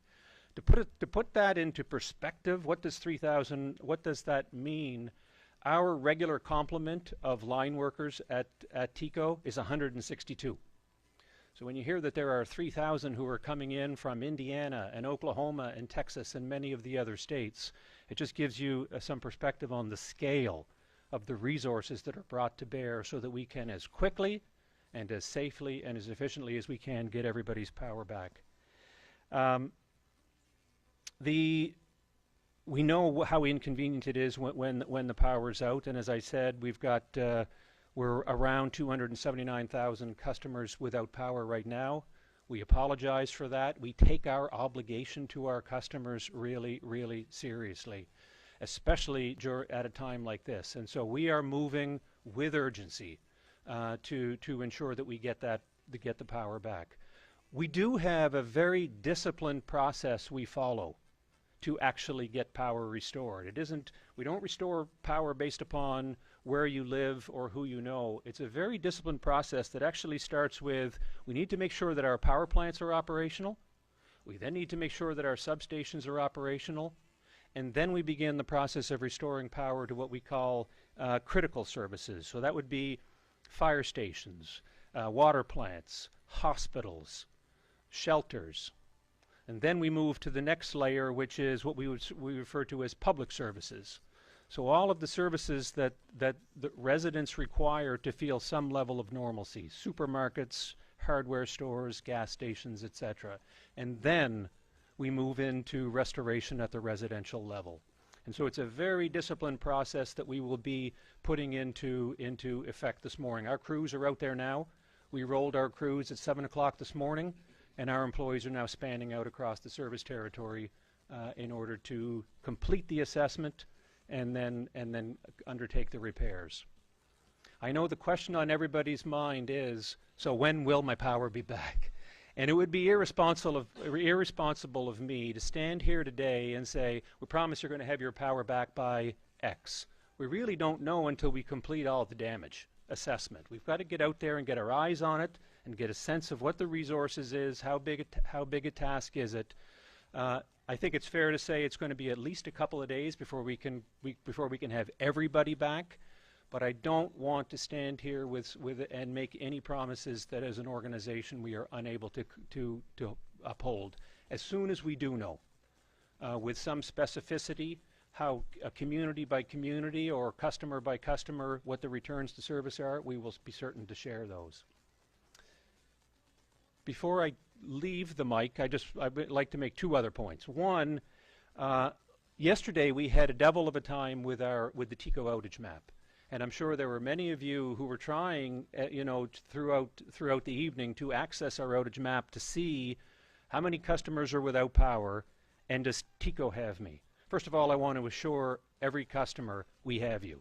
We know where the power's out, and we've got that accounted for. We had trouble with our outage map yesterday, which made it difficult for some customers to access it. We have since rectified that, but we apologize for being unable to really communicate as efficiently as we would have with all of you in the aftermath or as the hurricane was passing through. And then just finally, I'd be remiss if I didn't just acknowledge the commitment and the dedication of the employees across Tampa Electric. At a time like this, we've got 2,400 employees who work for the company. And during a hurricane, whether it's the planning phase or the restoration phase, everybody has a storm assignment. Outside of whatever your regular job is, everybody has some other job to do, whether that is finding hotels for people, or doing laundry, or cooking meals, or delivering meals, going out and working with our EOC partners. Everyone has a role to do. And so to the employees of Tampa Electric, thank you for your commitment, for your dedication. We will get the power back on just as safely, efficiently, as quickly as we can. Thank you all very much. All right. Questions?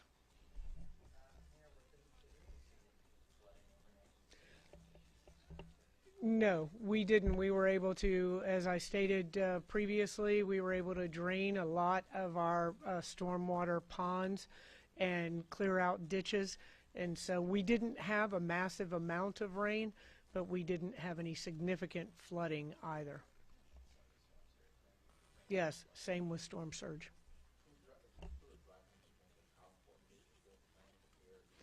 Yes. Right. Again, I would like to thank everyone in our community. I am so proud of Tampa and the way that everyone prepared and everyone heeded the warnings to evacuate. And I would say to anyone that may be second guessing the choices that they made, just sit down and take a couple minutes to look at the video and the photographs that we have all seen from Fort Myers, from Punta Gorda, from Venice, and think that it could have been worse if the original prediction had held true. So we had the benefit of having time to prepare, and we were fortunate that it didn't hit us. So we are doing all that we can to help our neighbors that have just experienced devastation. We've all seen those videos, and it just breaks your heart. Mm-hmm. I'm texting. I don't want to make a call. I know that everyone is incredibly busy, and the last thing they need is to be disturbed. Just want everybody to know that we're still thinking about them and that we are ready to provide whatever resources that they may need.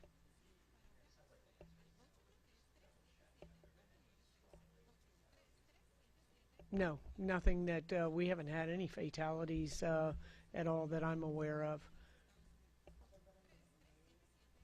Not reported yet, but you know, people are just starting to go out, and as we've discussed many times, that the majority of the injuries come after the storm. When people go out, they start cutting up limbs, they're around down power lines, water, standing water. They don't know what's on the other side of that. So just looking at all of that.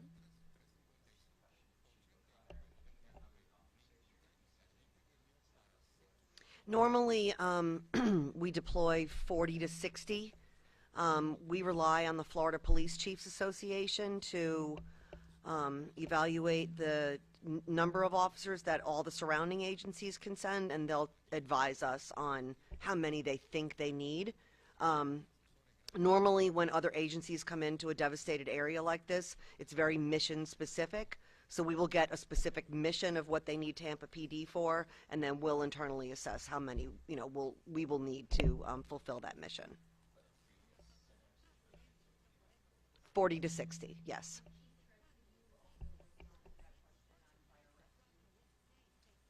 So with our Florida Task Force 3 is a combination between 3 agencies. That's Hillsborough County, St. Pete, along with Tampa Fire. And we're looking to gear up a swift water team as well as a Florida Task Force team that would be task specific as well. And it will be anywhere between 40 to 70 people.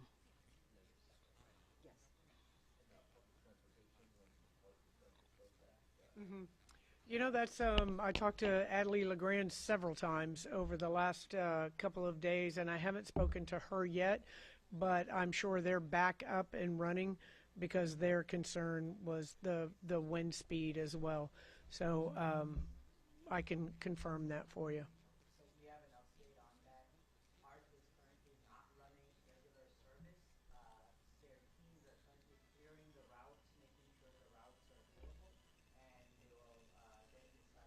Mm-hmm. Okay, and it should be up rather quickly because I know they were doing on-demand service up until the winds became too great.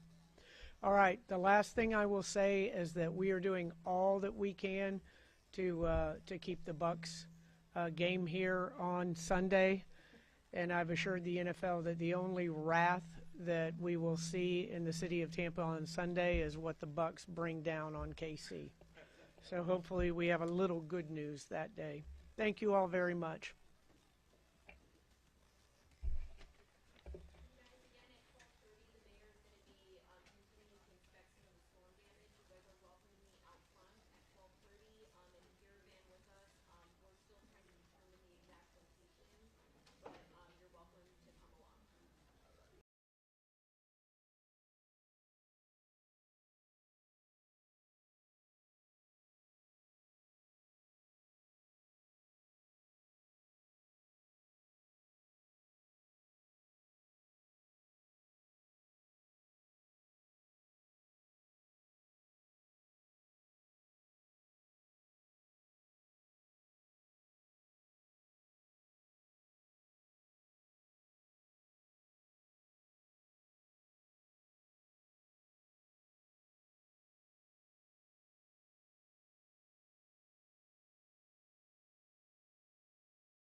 That's just one element of the many federal search and rescue teams that the pre-staged in Florida. And the governor talked about how impressed he was with what the Coast Guard is doing this morning. These are dangerous missions, and I'm grateful for the brave women and men in federal, state, and local governments working as one team, risking their lives to save others. And we're going to learn a lot more in the coming hours. But we know many families are hurting. Many are hurting today. And our entire country hurts with them, because it's been all over the country. We've seen so many crises. But in Florida today is the epicenter. We're continuing to see deadly rainfall, catastrophic storm surges, roads and homes flooded. We're seeing millions of people without power and thousands hunkered down in schools and community centers. They're wondering what's going to be left. What's going to be left when they get to go home, quote unquote home, or even if they have a home to go to. Some of the folks have been through this before, but that doesn't make it any easier. Actually makes the anxiety even higher in my view. My message to the people of Florida and to the country is, at times like this, America comes together. We're going to pull together as one team, as one America. First thing this morning is when I talked to Governor DeSantis and again offered the fullest federal support. Earlier this week, I approved his request for the pre-landfall emergency declaration to provide direct federal assistance to the state for emergency protective measures to save lives, including search and rescue and shelter and food. Earlier this morning, I approved the governor's most recent request for the expedited major disaster declaration. That means the federal government will cover 100% of the cost to clear debris and for all the costs that the state has to engage in and expend to save lives. The federal government will also cover a majority of the cost of rebuilding public buildings like schools and state fire stations. And folks in Florida who have destroyed or damaged homes, you don't have enough insurance. It means the federal government will provide individual assistance of $37,900 for home repairs, another $37,900 for lost property, for everything from automobile to a lost wedding ring. That's what we mean by lost property. I've also spoken with mayors across the state, both Republican and Democrat, and I've told them the same thing. We are here. Whether you need, and whatever you need, I indicated to call me directly at the White House. They know how to do that. We're going to do everything we can to provide whatever they need. We've dispatched over 1,000 FEMA personnel and prepositioned major federal capacities and capabilities and supplies. That includes millions of liters of water, millions of meals, and hundreds of generators. I deployed dozens of search and rescue teams, along with high water vehicles and rescue helicopters to help get survivors to safety. Thousands of National Guard members have been activated. And in my direction, the Department of Defense is providing surge capacity on multiple fronts in support of FEMA's efforts. I also want to say again to everyone in Ian's path, the danger is real, to state the obvious. Please obey all warnings and directions from emergency officials. And while the water is receding, don't go outside unless you absolutely have to. It's risky for you, and it impedes first responders from doing their job. I also want to say again to the oil and gas executives, do not use this storm as an excuse to raise gasoline prices or gouge the American public. The price of oil has dropped in recent weeks. The price of gas should be going down as rapidly. It's not. My experts inform me the production of only about 160,000 barrels a day has been impacted by this storm. That's less than 2% of our country's daily production. Its small and temporary impact on oil production provides no excuse for price increases at the pump, period. If a gas station companies try to use this storm to raise prices, I'm going to ask officials to look into whether or not price gouging is going on. America is watching, and the industry should do the right thing. I expect them to do the right thing. And while we're seeing the devastating images in Florida, I want to be clear. To the people of Puerto Rico, we're not gone away. I am committed to you and the recovery of the island. We'll stand by you for however long it takes to get it done. I know the folks here at FEMA and across the federal government are working nonstop around the clock. That's why finally, I want to thank the first responders, the National Guard, the Coast Guard, service members, and the search and rescue personnel who are working to get people to safety and to restore power, water, and phone lines. And I want to thank everyone here at FEMA and other federal personnel. I've seen you in action all across the country, from the West Coast to the Northwest to the Northeast to down in Louisiana, all across this country. And just in the last 2 weeks, you've been working 24/7. No matter what and when emergencies happen, FEMA is always there. You deserve the nation's gratitude and full support. And right now, if you're in the National Guard and you get called up, you can still keep your job. But if you're in a FEMA reserve, that's not the case. That's why early this morning, I signed into law the Bipartisan Crew Act, championed in the Senate by Gary Peters and Rob Portman, in the House by Dina Titus and John Katko. And we signed it. That law will ensure that FEMA reservists have job protection just like military reservists. So when you're called up to help with a disaster, you can now focus on that mission without worrying you might lose your job, your day job, or receive some other penalty at work because of this national service. That's what the Crew Act guarantees. And it's going to help people become gain more civilian reservists out there. And it's going to make FEMA stronger. It's going to make America stronger. That's who we are. Every time disaster strikes, emergency crews from all over the country, from across the federal government show up to help, like they're doing right now in Florida. That's America. A country of women and men willing to serve, willing to leave their own families to help a stranger's family.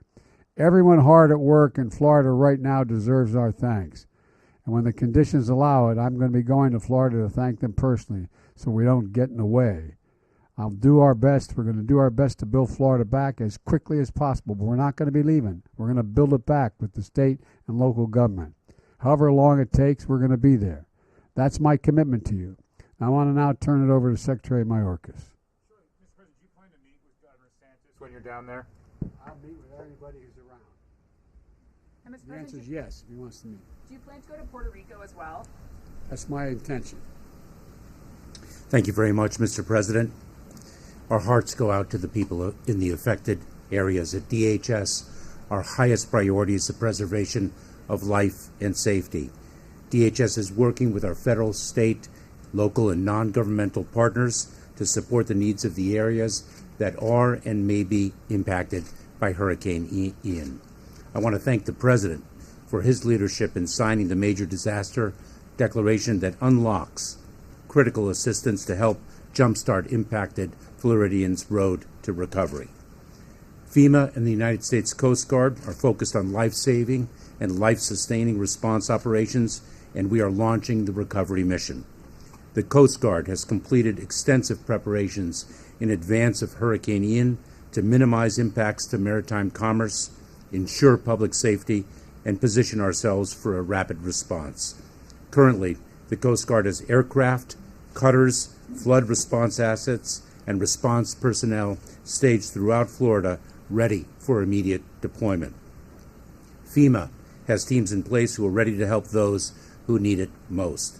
We have thousands of our personnel deployed throughout the Department of Homeland Security, not only from FEMA and the United States Coast Guard, but also from our Cybersecurity and Infrastructure Security Agency and from TSA. Today, I will be activating the DHS Surge Capacity Force so that we can bring to bear additional personnel from across the department to support disaster survivors in Florida.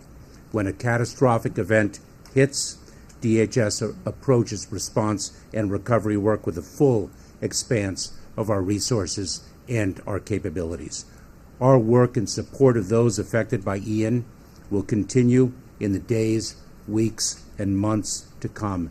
This is not just a here today and gone tomorrow. We are here, as the President has articulated, throughout the need for full recovery. In that regard, with respect to Puerto Rico, as the President mentioned yesterday, I approved a temporary and targeted Jones Act waiver to ensure that the people of Puerto Rico have sufficient diesel to run generators needed for electricity and the functioning of critical facilities as they recover from Hurricane Fiona.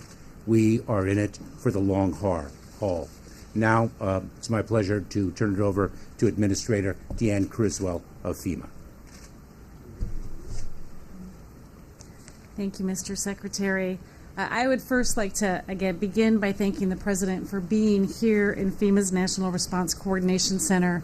This is the heartbeat of what we do right here. This is where we bring the federal family together. These are some amazing public servants. I'd also like to thank the President for signing the CREW Act earlier this morning.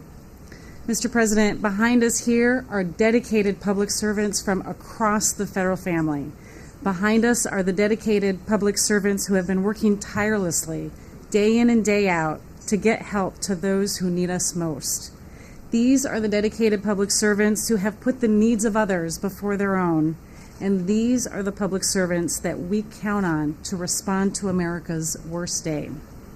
This is what the full force of the federal family looks like right here behind me. I'd like to recognize every single person here, as well as those on the ground in Florida and those supporting from our Region 4 office in Atlanta, for the extraordinary efforts that they have put forth during this historic emergency response. So we have been brought together here in a moment when millions of Floridians are navigating the aftermath of what is going to be one of the most catastrophic events they've experienced.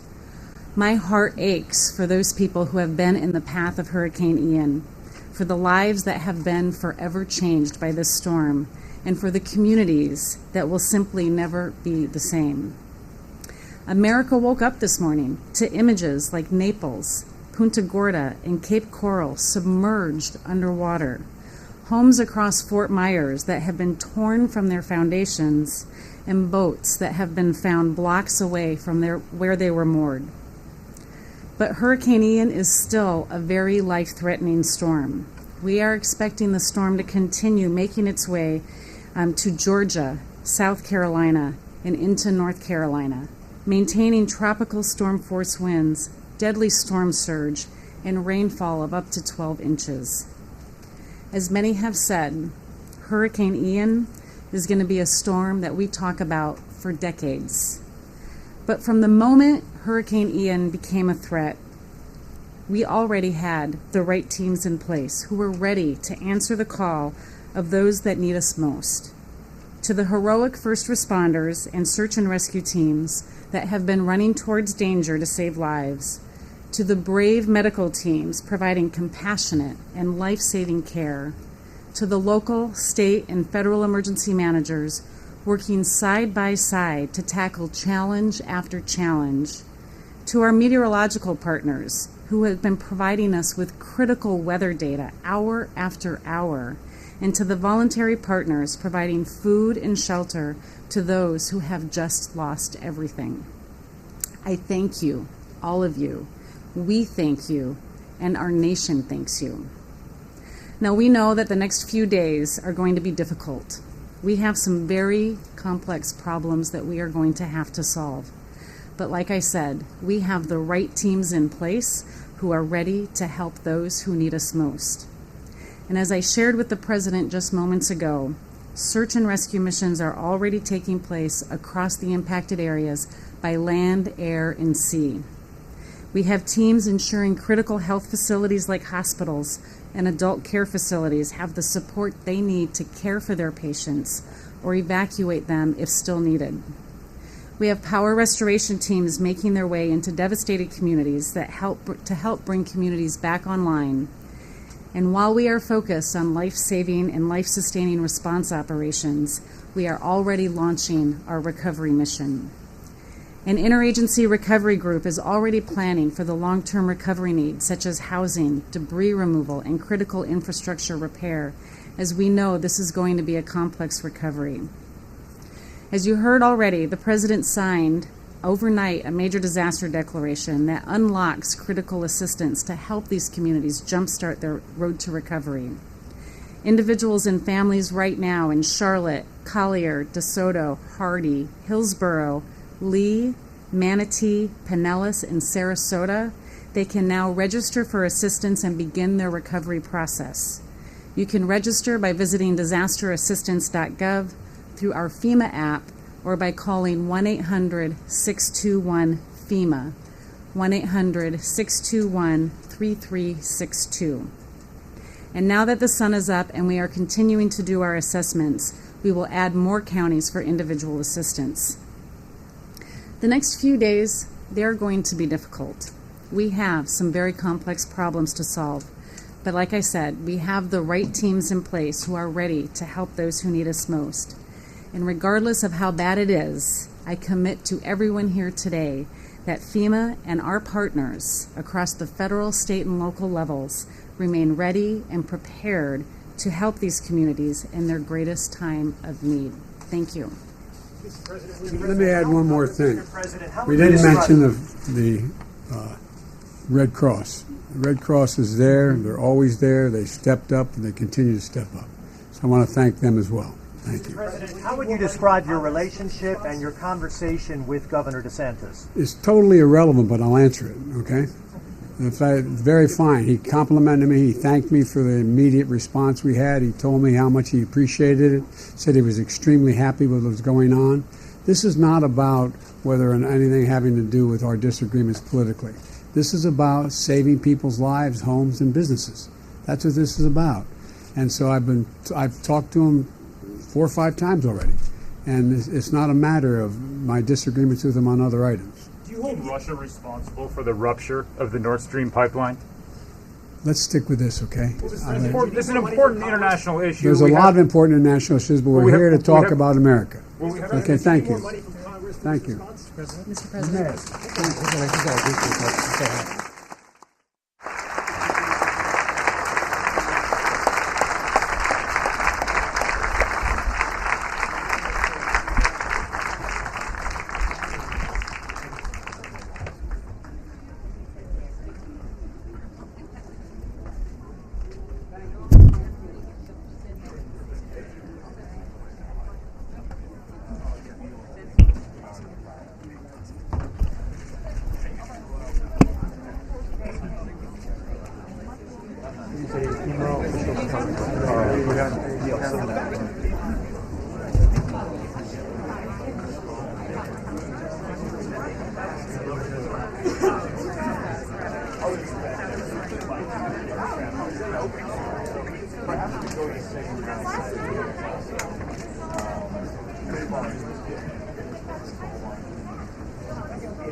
Yeah, it looks like he's moving towards OXA.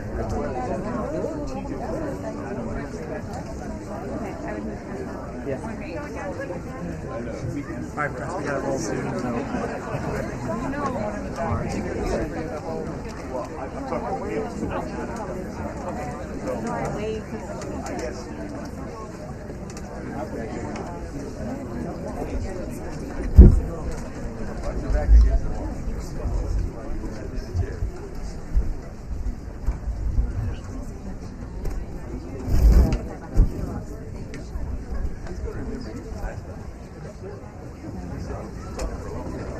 What the hell?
and not hide it in a drawer somewhere.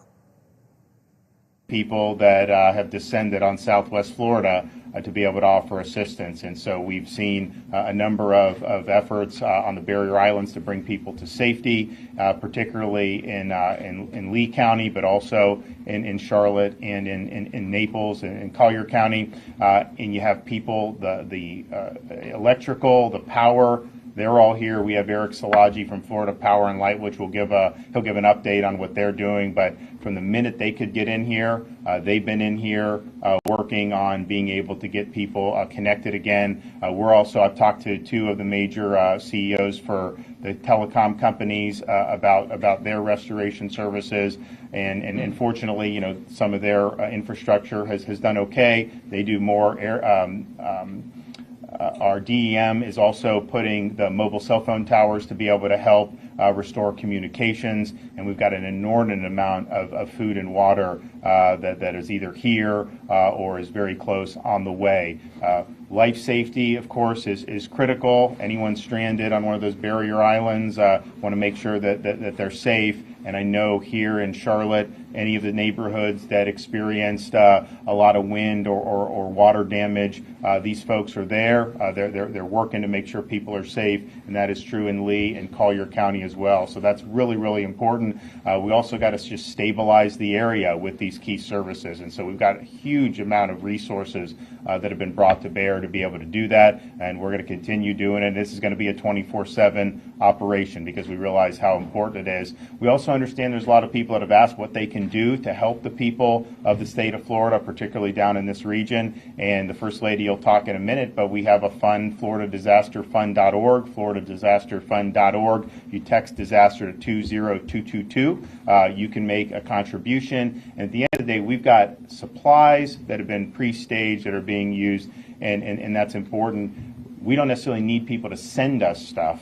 What we need is to be able to help those relief organizations help the folks. I mean, we're surveying the damage right now. Some people that evacuated, they're going to go back and look at their homes and see, is there flood damage? Is there wind damage? Is it going to be habitable? And so all those things, as those happen, we're going to get a clearer picture of some of the unique needs that individuals in this region may have. And so your financial contribution can make a world of difference. And so we're happy that so many people have done. I think we're over $2 million already within less than 24 hours, and I know many more people want to do. But I'm really impressed with the resiliency that we're seeing here in Charlotte County. This is not anything anyone wanted to deal with. I mean, if you go back 72 hours before landfall, most of Southwest Florida was not even in the cone, and then you have a situation where you're staring down the barrel of a hurricane making landfall at 155 miles an hour.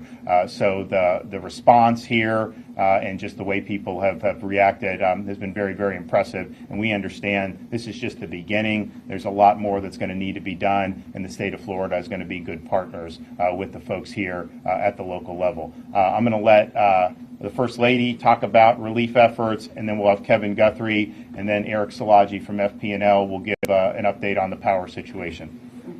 No, I just have to echo that. We are just so proud of the people of Southwest Florida, the resiliency and the courage and strength that you're exhibiting, the people here at the Emergency Operations Center, and frankly, people across the state of Florida. We just couldn't be not more proud of what you have done to support your fellow Floridians and also the people across the country. So the governor mentioned a second ago the Disaster Recovery Fund, disasterrecoveryfund.org. You can donate there. It's a 501c3. Why that's important, again, is because we can take those resources and micro-target them and get them directly to the ground as quickly and efficiently as possible. As I said this morning, and I reiterate this, we are going to cut through any red tape and bureaucracy because we know people need those funds and they need help. And so we're really committed to making sure that we do that. The other thing is you can text disaster to 20222. Those funds will obviously go to the same spot, and we'll be able to deploy those resources very quickly. But again, on behalf of the state of Florida, and the governor, myself, all the people, the first responders, the EOC, thank you to the people across the state and the country industry for stepping up big. We are at $1.6 million, less than 24 hours after we launched the fund. That was at 8 a.m. this morning. We are well over $2 million as of a little while ago, and I think we're going to have even more funds at the end of the day. And again, that goes directly to the great people here in Southwest Florida and all the way across the state. So God bless you. Yeah, thanks. And some of the responders who are ready, the storm has got to go before you can really get in there because it's very hazardous. And some of these guys are coming across Alligator Alley like midnight, like literally knocking on the door of tropical storm to be able to get in and help people. And so you look at these USAR teams that we've had over from Miami-Dade. We want to thank them, thank the National Guard, thank the Coast Guard. They've been able to do a lot of successful missions already, and it's really been great to see everybody working together. Part of the reason that happens is because of the coordination at the state level, and that's under the direction of Kevin Guthrie, who's our Emergency Management Director, and he's going to provide an update. All right, thank you, Governor. So I got here first thing with the governor. Obviously, talked to Sheriff Prummel, talked to the fire chief, talked to Emergency Management Director Patrick Fuller. Obviously, everyone very thankful of the resources that have been provided. There were a couple of handful of missions that have just come up in the last couple of minutes.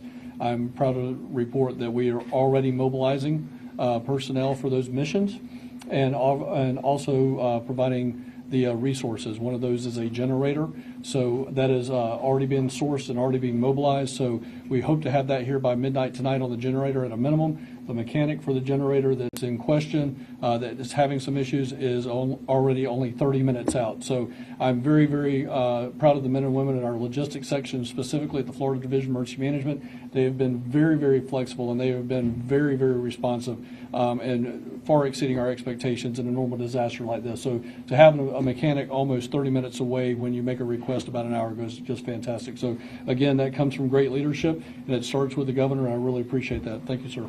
Great. Part of the preparations for this storm was to have as many resources pre-staged that could go in and help with critical infrastructure like power.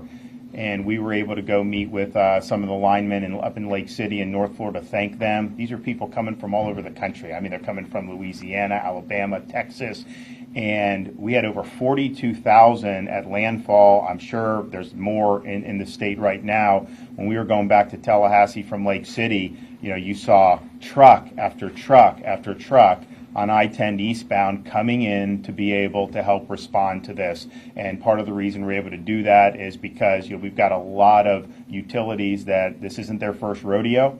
They take this very seriously. They learn from past storms, and they put that knowledge to good use. And so Florida Power and Light has the biggest footprint of personnel that have been brought into the state to help get everybody back. And Eric Szilagyi is here, who's the president of FPL, and he's going to provide an update on their efforts. Thank you, Governor. So we have deployed about 20,000 crews across the state of Florida. Just to remind you, the storm is still battering the northeast part of the state. Daytona is being hit right now. We have about 1.2 million customers who are out of power.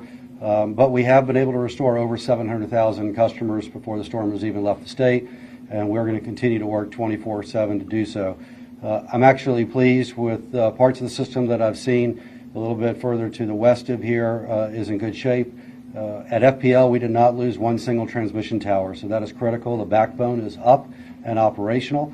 We are now in the process of getting the distribution system back up and the substations that had flying debris go into them cleared out so we can get them back online. There are sections of our territory close to the beach along the Barrier Islands that will require rebuilding. There are some destructive areas that simply cannot be repaired, and they'll have to be rebuilt. Unfortunately, there are also homes and businesses that will simply not be able to safely take the power once it's ready.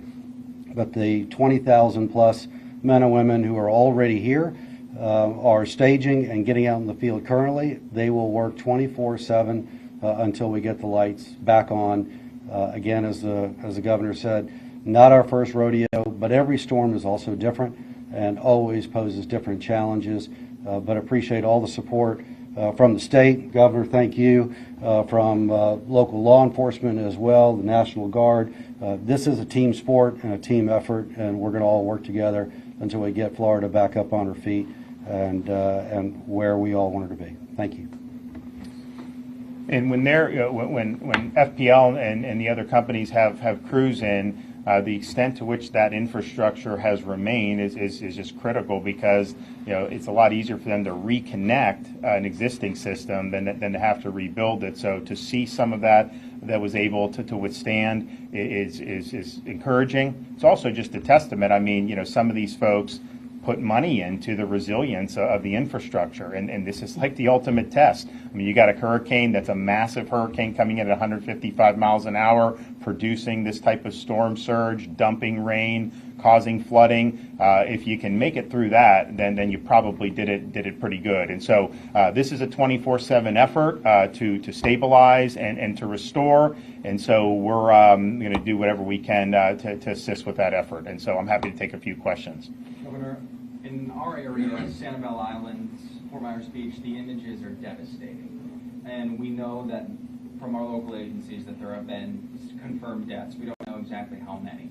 What have you heard from the local agencies about the scope of the tragedy in that sense? Well, Sanibel is destruction. For those of you who haven't been, it's a beautiful place, really neat community, and it got hit with really biblical storm surge, and it washed away roads, it washed away structures that were not new and could withstand that.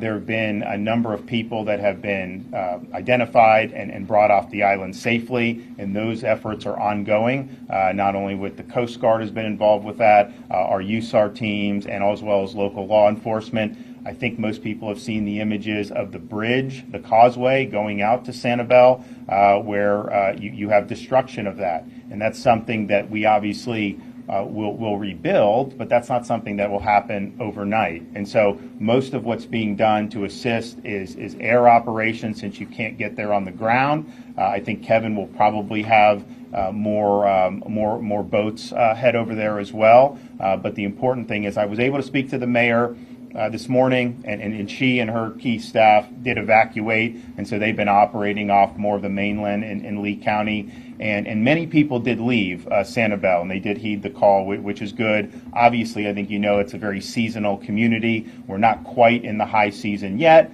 but I think she made the point, hey, it's Florida. More people want to be here year-round now, so you do have a contingent of people that stay there over the summer. So that's going to require a lot of effort to get that back. Because they took a huge wallop. And it's interesting, you can look in a span of like 40, 50 miles, some places that got the storm surge versus some other barrier islands, much less. And that's just kind of the way some of this goes. But those were really difficult images to see, especially just given that's a place that I've been fortunate enough to go out and have some friends and do events there in the past, and really a great part of the Southwest Florida community. But we're committed to restoring the infrastructure as needed. That is not going to be an overnight task. That is going to be something that is going to require a lot of love and care. It's going to require a lot of resources, but we're going to do it because we understand how important it is. Piggybacking off of that, Governor, what are some of the federal and state funds available to make that happen, to kind of speed this up? Well, in terms of infrastructure, I think, Kevin can, and we also have Gracia Check from FEMA who's here. We've gotten approved for 30 days they approved us? 30 days on Category B and A at 100%. Okay, and that's more of like the immediate... So that's on the public assistance side, but this particular county is under an individual assistance major disaster declaration, so we will set up the disaster recovery centers, and we'll have people be able to register for that. So that's on an individual basis, and so somebody loses their house, and they may need temporary assistance, a hotel accommodation, something like that, they're going to be able to do. Jimmy Petronas, who's here, our CFO, as part of those recovery centers, they're going to have insurance villages. If you look at what Lee County had to deal with, these are massive flood events. And so most of these people who have mortgages and they're in a flood zone probably had to have flood insurance. So they're going to have people that could help with those flood claims. You also have wind damage with the traditional homeowners insurance policy. So that's going to be important. In terms of the overall infrastructure, obviously we'll seek federal support for that, but we're also, Florida, we're well positioned financially.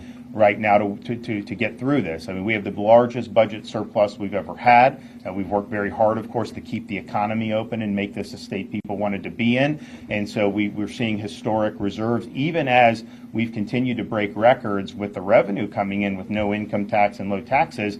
They revised it in August saying, okay, Florida's getting more revenue. And then in September, we're like $300 million over what they estimated. So we have put an emphasis on infrastructure, partially because the state is growing, but we understand in a situation like this. We had a bridge knocked out with Hurricane Sally because you had a barge that was left loose and it rammed into the bridge. So we were able to fix that, but it's not something that happens overnight. So to me, I think the more issue is, we'll have resources between federal and state and local. I'm pretty confident of that. But it's, okay, this is an island that you're not going to be able to access by car until that is done. And so what's going to be the plan to do? And that's just going to be something we're going to consult with the local leaders at the city level and at the county level to try to figure out what the best is. But, when you deal with these things, you stabilize, you provide the help with people, but you want to get back to some semblance of normalcy as quickly as possible. And it's going to be harder in some areas than others, but I want to, let's work on Sanibel and let's bring it back to where it was as soon as we can.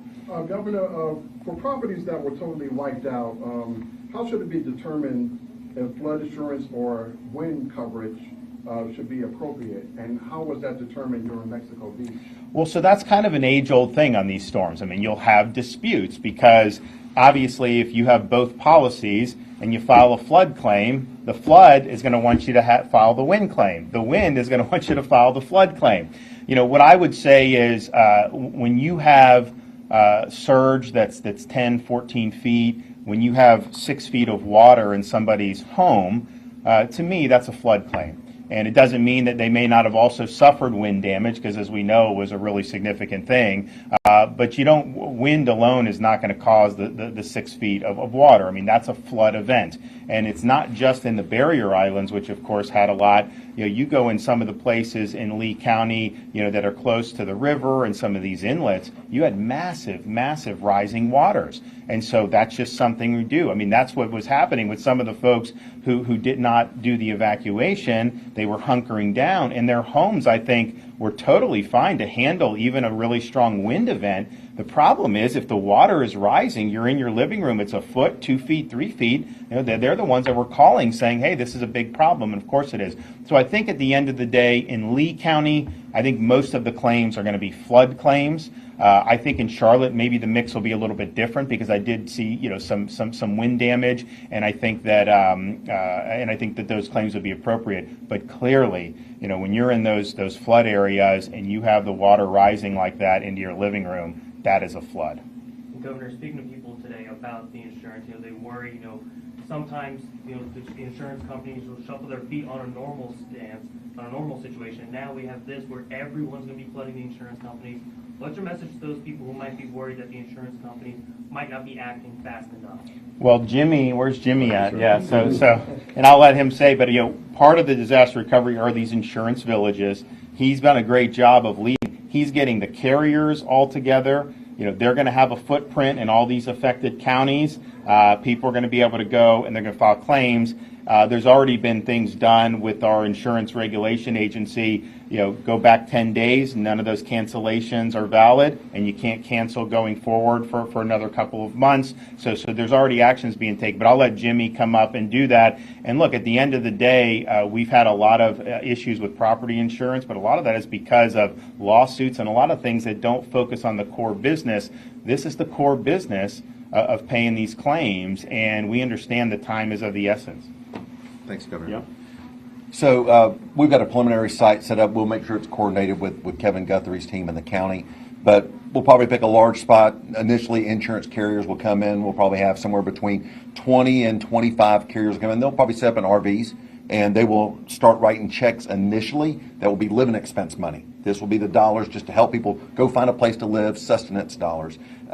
then you'll be signed up where adjusters will come and inspect the damage. Now, here's the most important thing I need you to take away from this conversation is the predators that are going to come up, that are going to initially try to sign up construction management contracts, public adjusters. They're going to come in like a bunch of locusts, and they're going to try to hit the neighborhoods, and people are vulnerable right now. They're going to look for a solution, and their solution is always going to be important, but that solution is not going to be knocking on the door every time. If it sounds too good to be true, it is. So please, that first phone call that you're going to make needs to be to either your agent, your carrier, or to my office at 1-877-MY-FLCFO. If one of the first 3 phone calls you make in your house in order to get insurance claim solved is to one of those 3s, there's almost zero chance you can be taken advantage of. But Panama City was my hometown. I lived through Hurricane Michael. We did 12 insurance villages there over a year span. So we're going to be here bringing the carriers back, and they will write checks on site, okay? But when you start complicating the claim because you've allowed predators to get involved with your claim, you're going to drag it out. So the best solution is between you, your carrier, and us. The more people you bring into it, the harder it's going to be to get a settlement that's going to be fair for everybody. And look, at the end of the day, if your carrier doesn't want to work with you, that's when you'll call my office and we'll take them to task. And I think and what I've asked Jimmy to do is also, have people with assistance for the National Flood Insurance Program claims. They obviously have their homeowners policy. Many people have both. But I think the issue is that some people live in areas where they're told you don't need flood, and so they don't do it. Well, now they may be in a situation where that is so. But bottom line is those who have the flood insurance want them to be able to file those claims. Take pictures of the damage of your home and have those so that you can present those and so you can get paid quicker. If you took pictures of the water line, if you have 4 feet of water, you took pictures, bring that with you. If the water's gone down but you see where the line was, take pictures and document that so that you can go in, present it, and there's not going to be any questions. But Jimmy made a good point. You start signing up, some of these people will swoop in and they'll want you to sign this stuff. It just hasn't worked out well in the past in Florida. Unfortunately, when you have disasters, there's some people that want to prey on people when they're in vulnerable situations, and we do not want that. The other thing I would also say, just from looking at some of the images that we've seen on TV, there's going to be a lot of automobile insurance claims potentially. I could tell you, my wife, we lost a car in Irma, and thank God we had USAA because they literally cut us a check very quickly. So hopefully all the auto insurance are going to be able to do that. But we literally we're seeing cars washed away, cars totally submerged, and so we understand that people are going to need to be able to get that claim. But when we did it with Irma, we got the check within like a week. They came out, they did it, they gave us the check, and honestly, it's not like losing a car only is like the worst thing in the world. I mean, we were fine, but to be able to have that, you know what you have to do. You need to buy a new car. You need to do. So I appreciate what Jimmy's doing. I think it's important to get the carriers in to let people go, to make these claims, and let's get these things processed as quickly as possible. All right, thanks everybody. Appreciate it.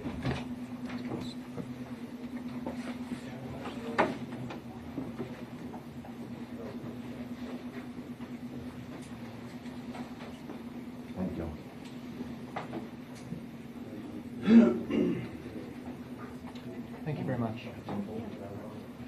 Don't leave me. Okay, folks, thank you so much for coming today. I am going to need the room.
Mr. Scott of South Carolina, no.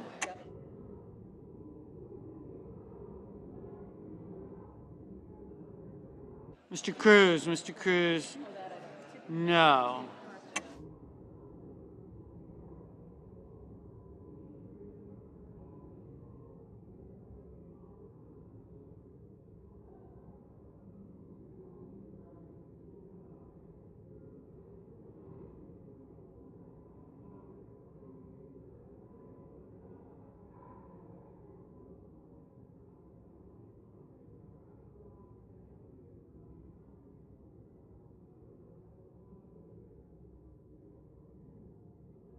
Mr. Padilla, aye.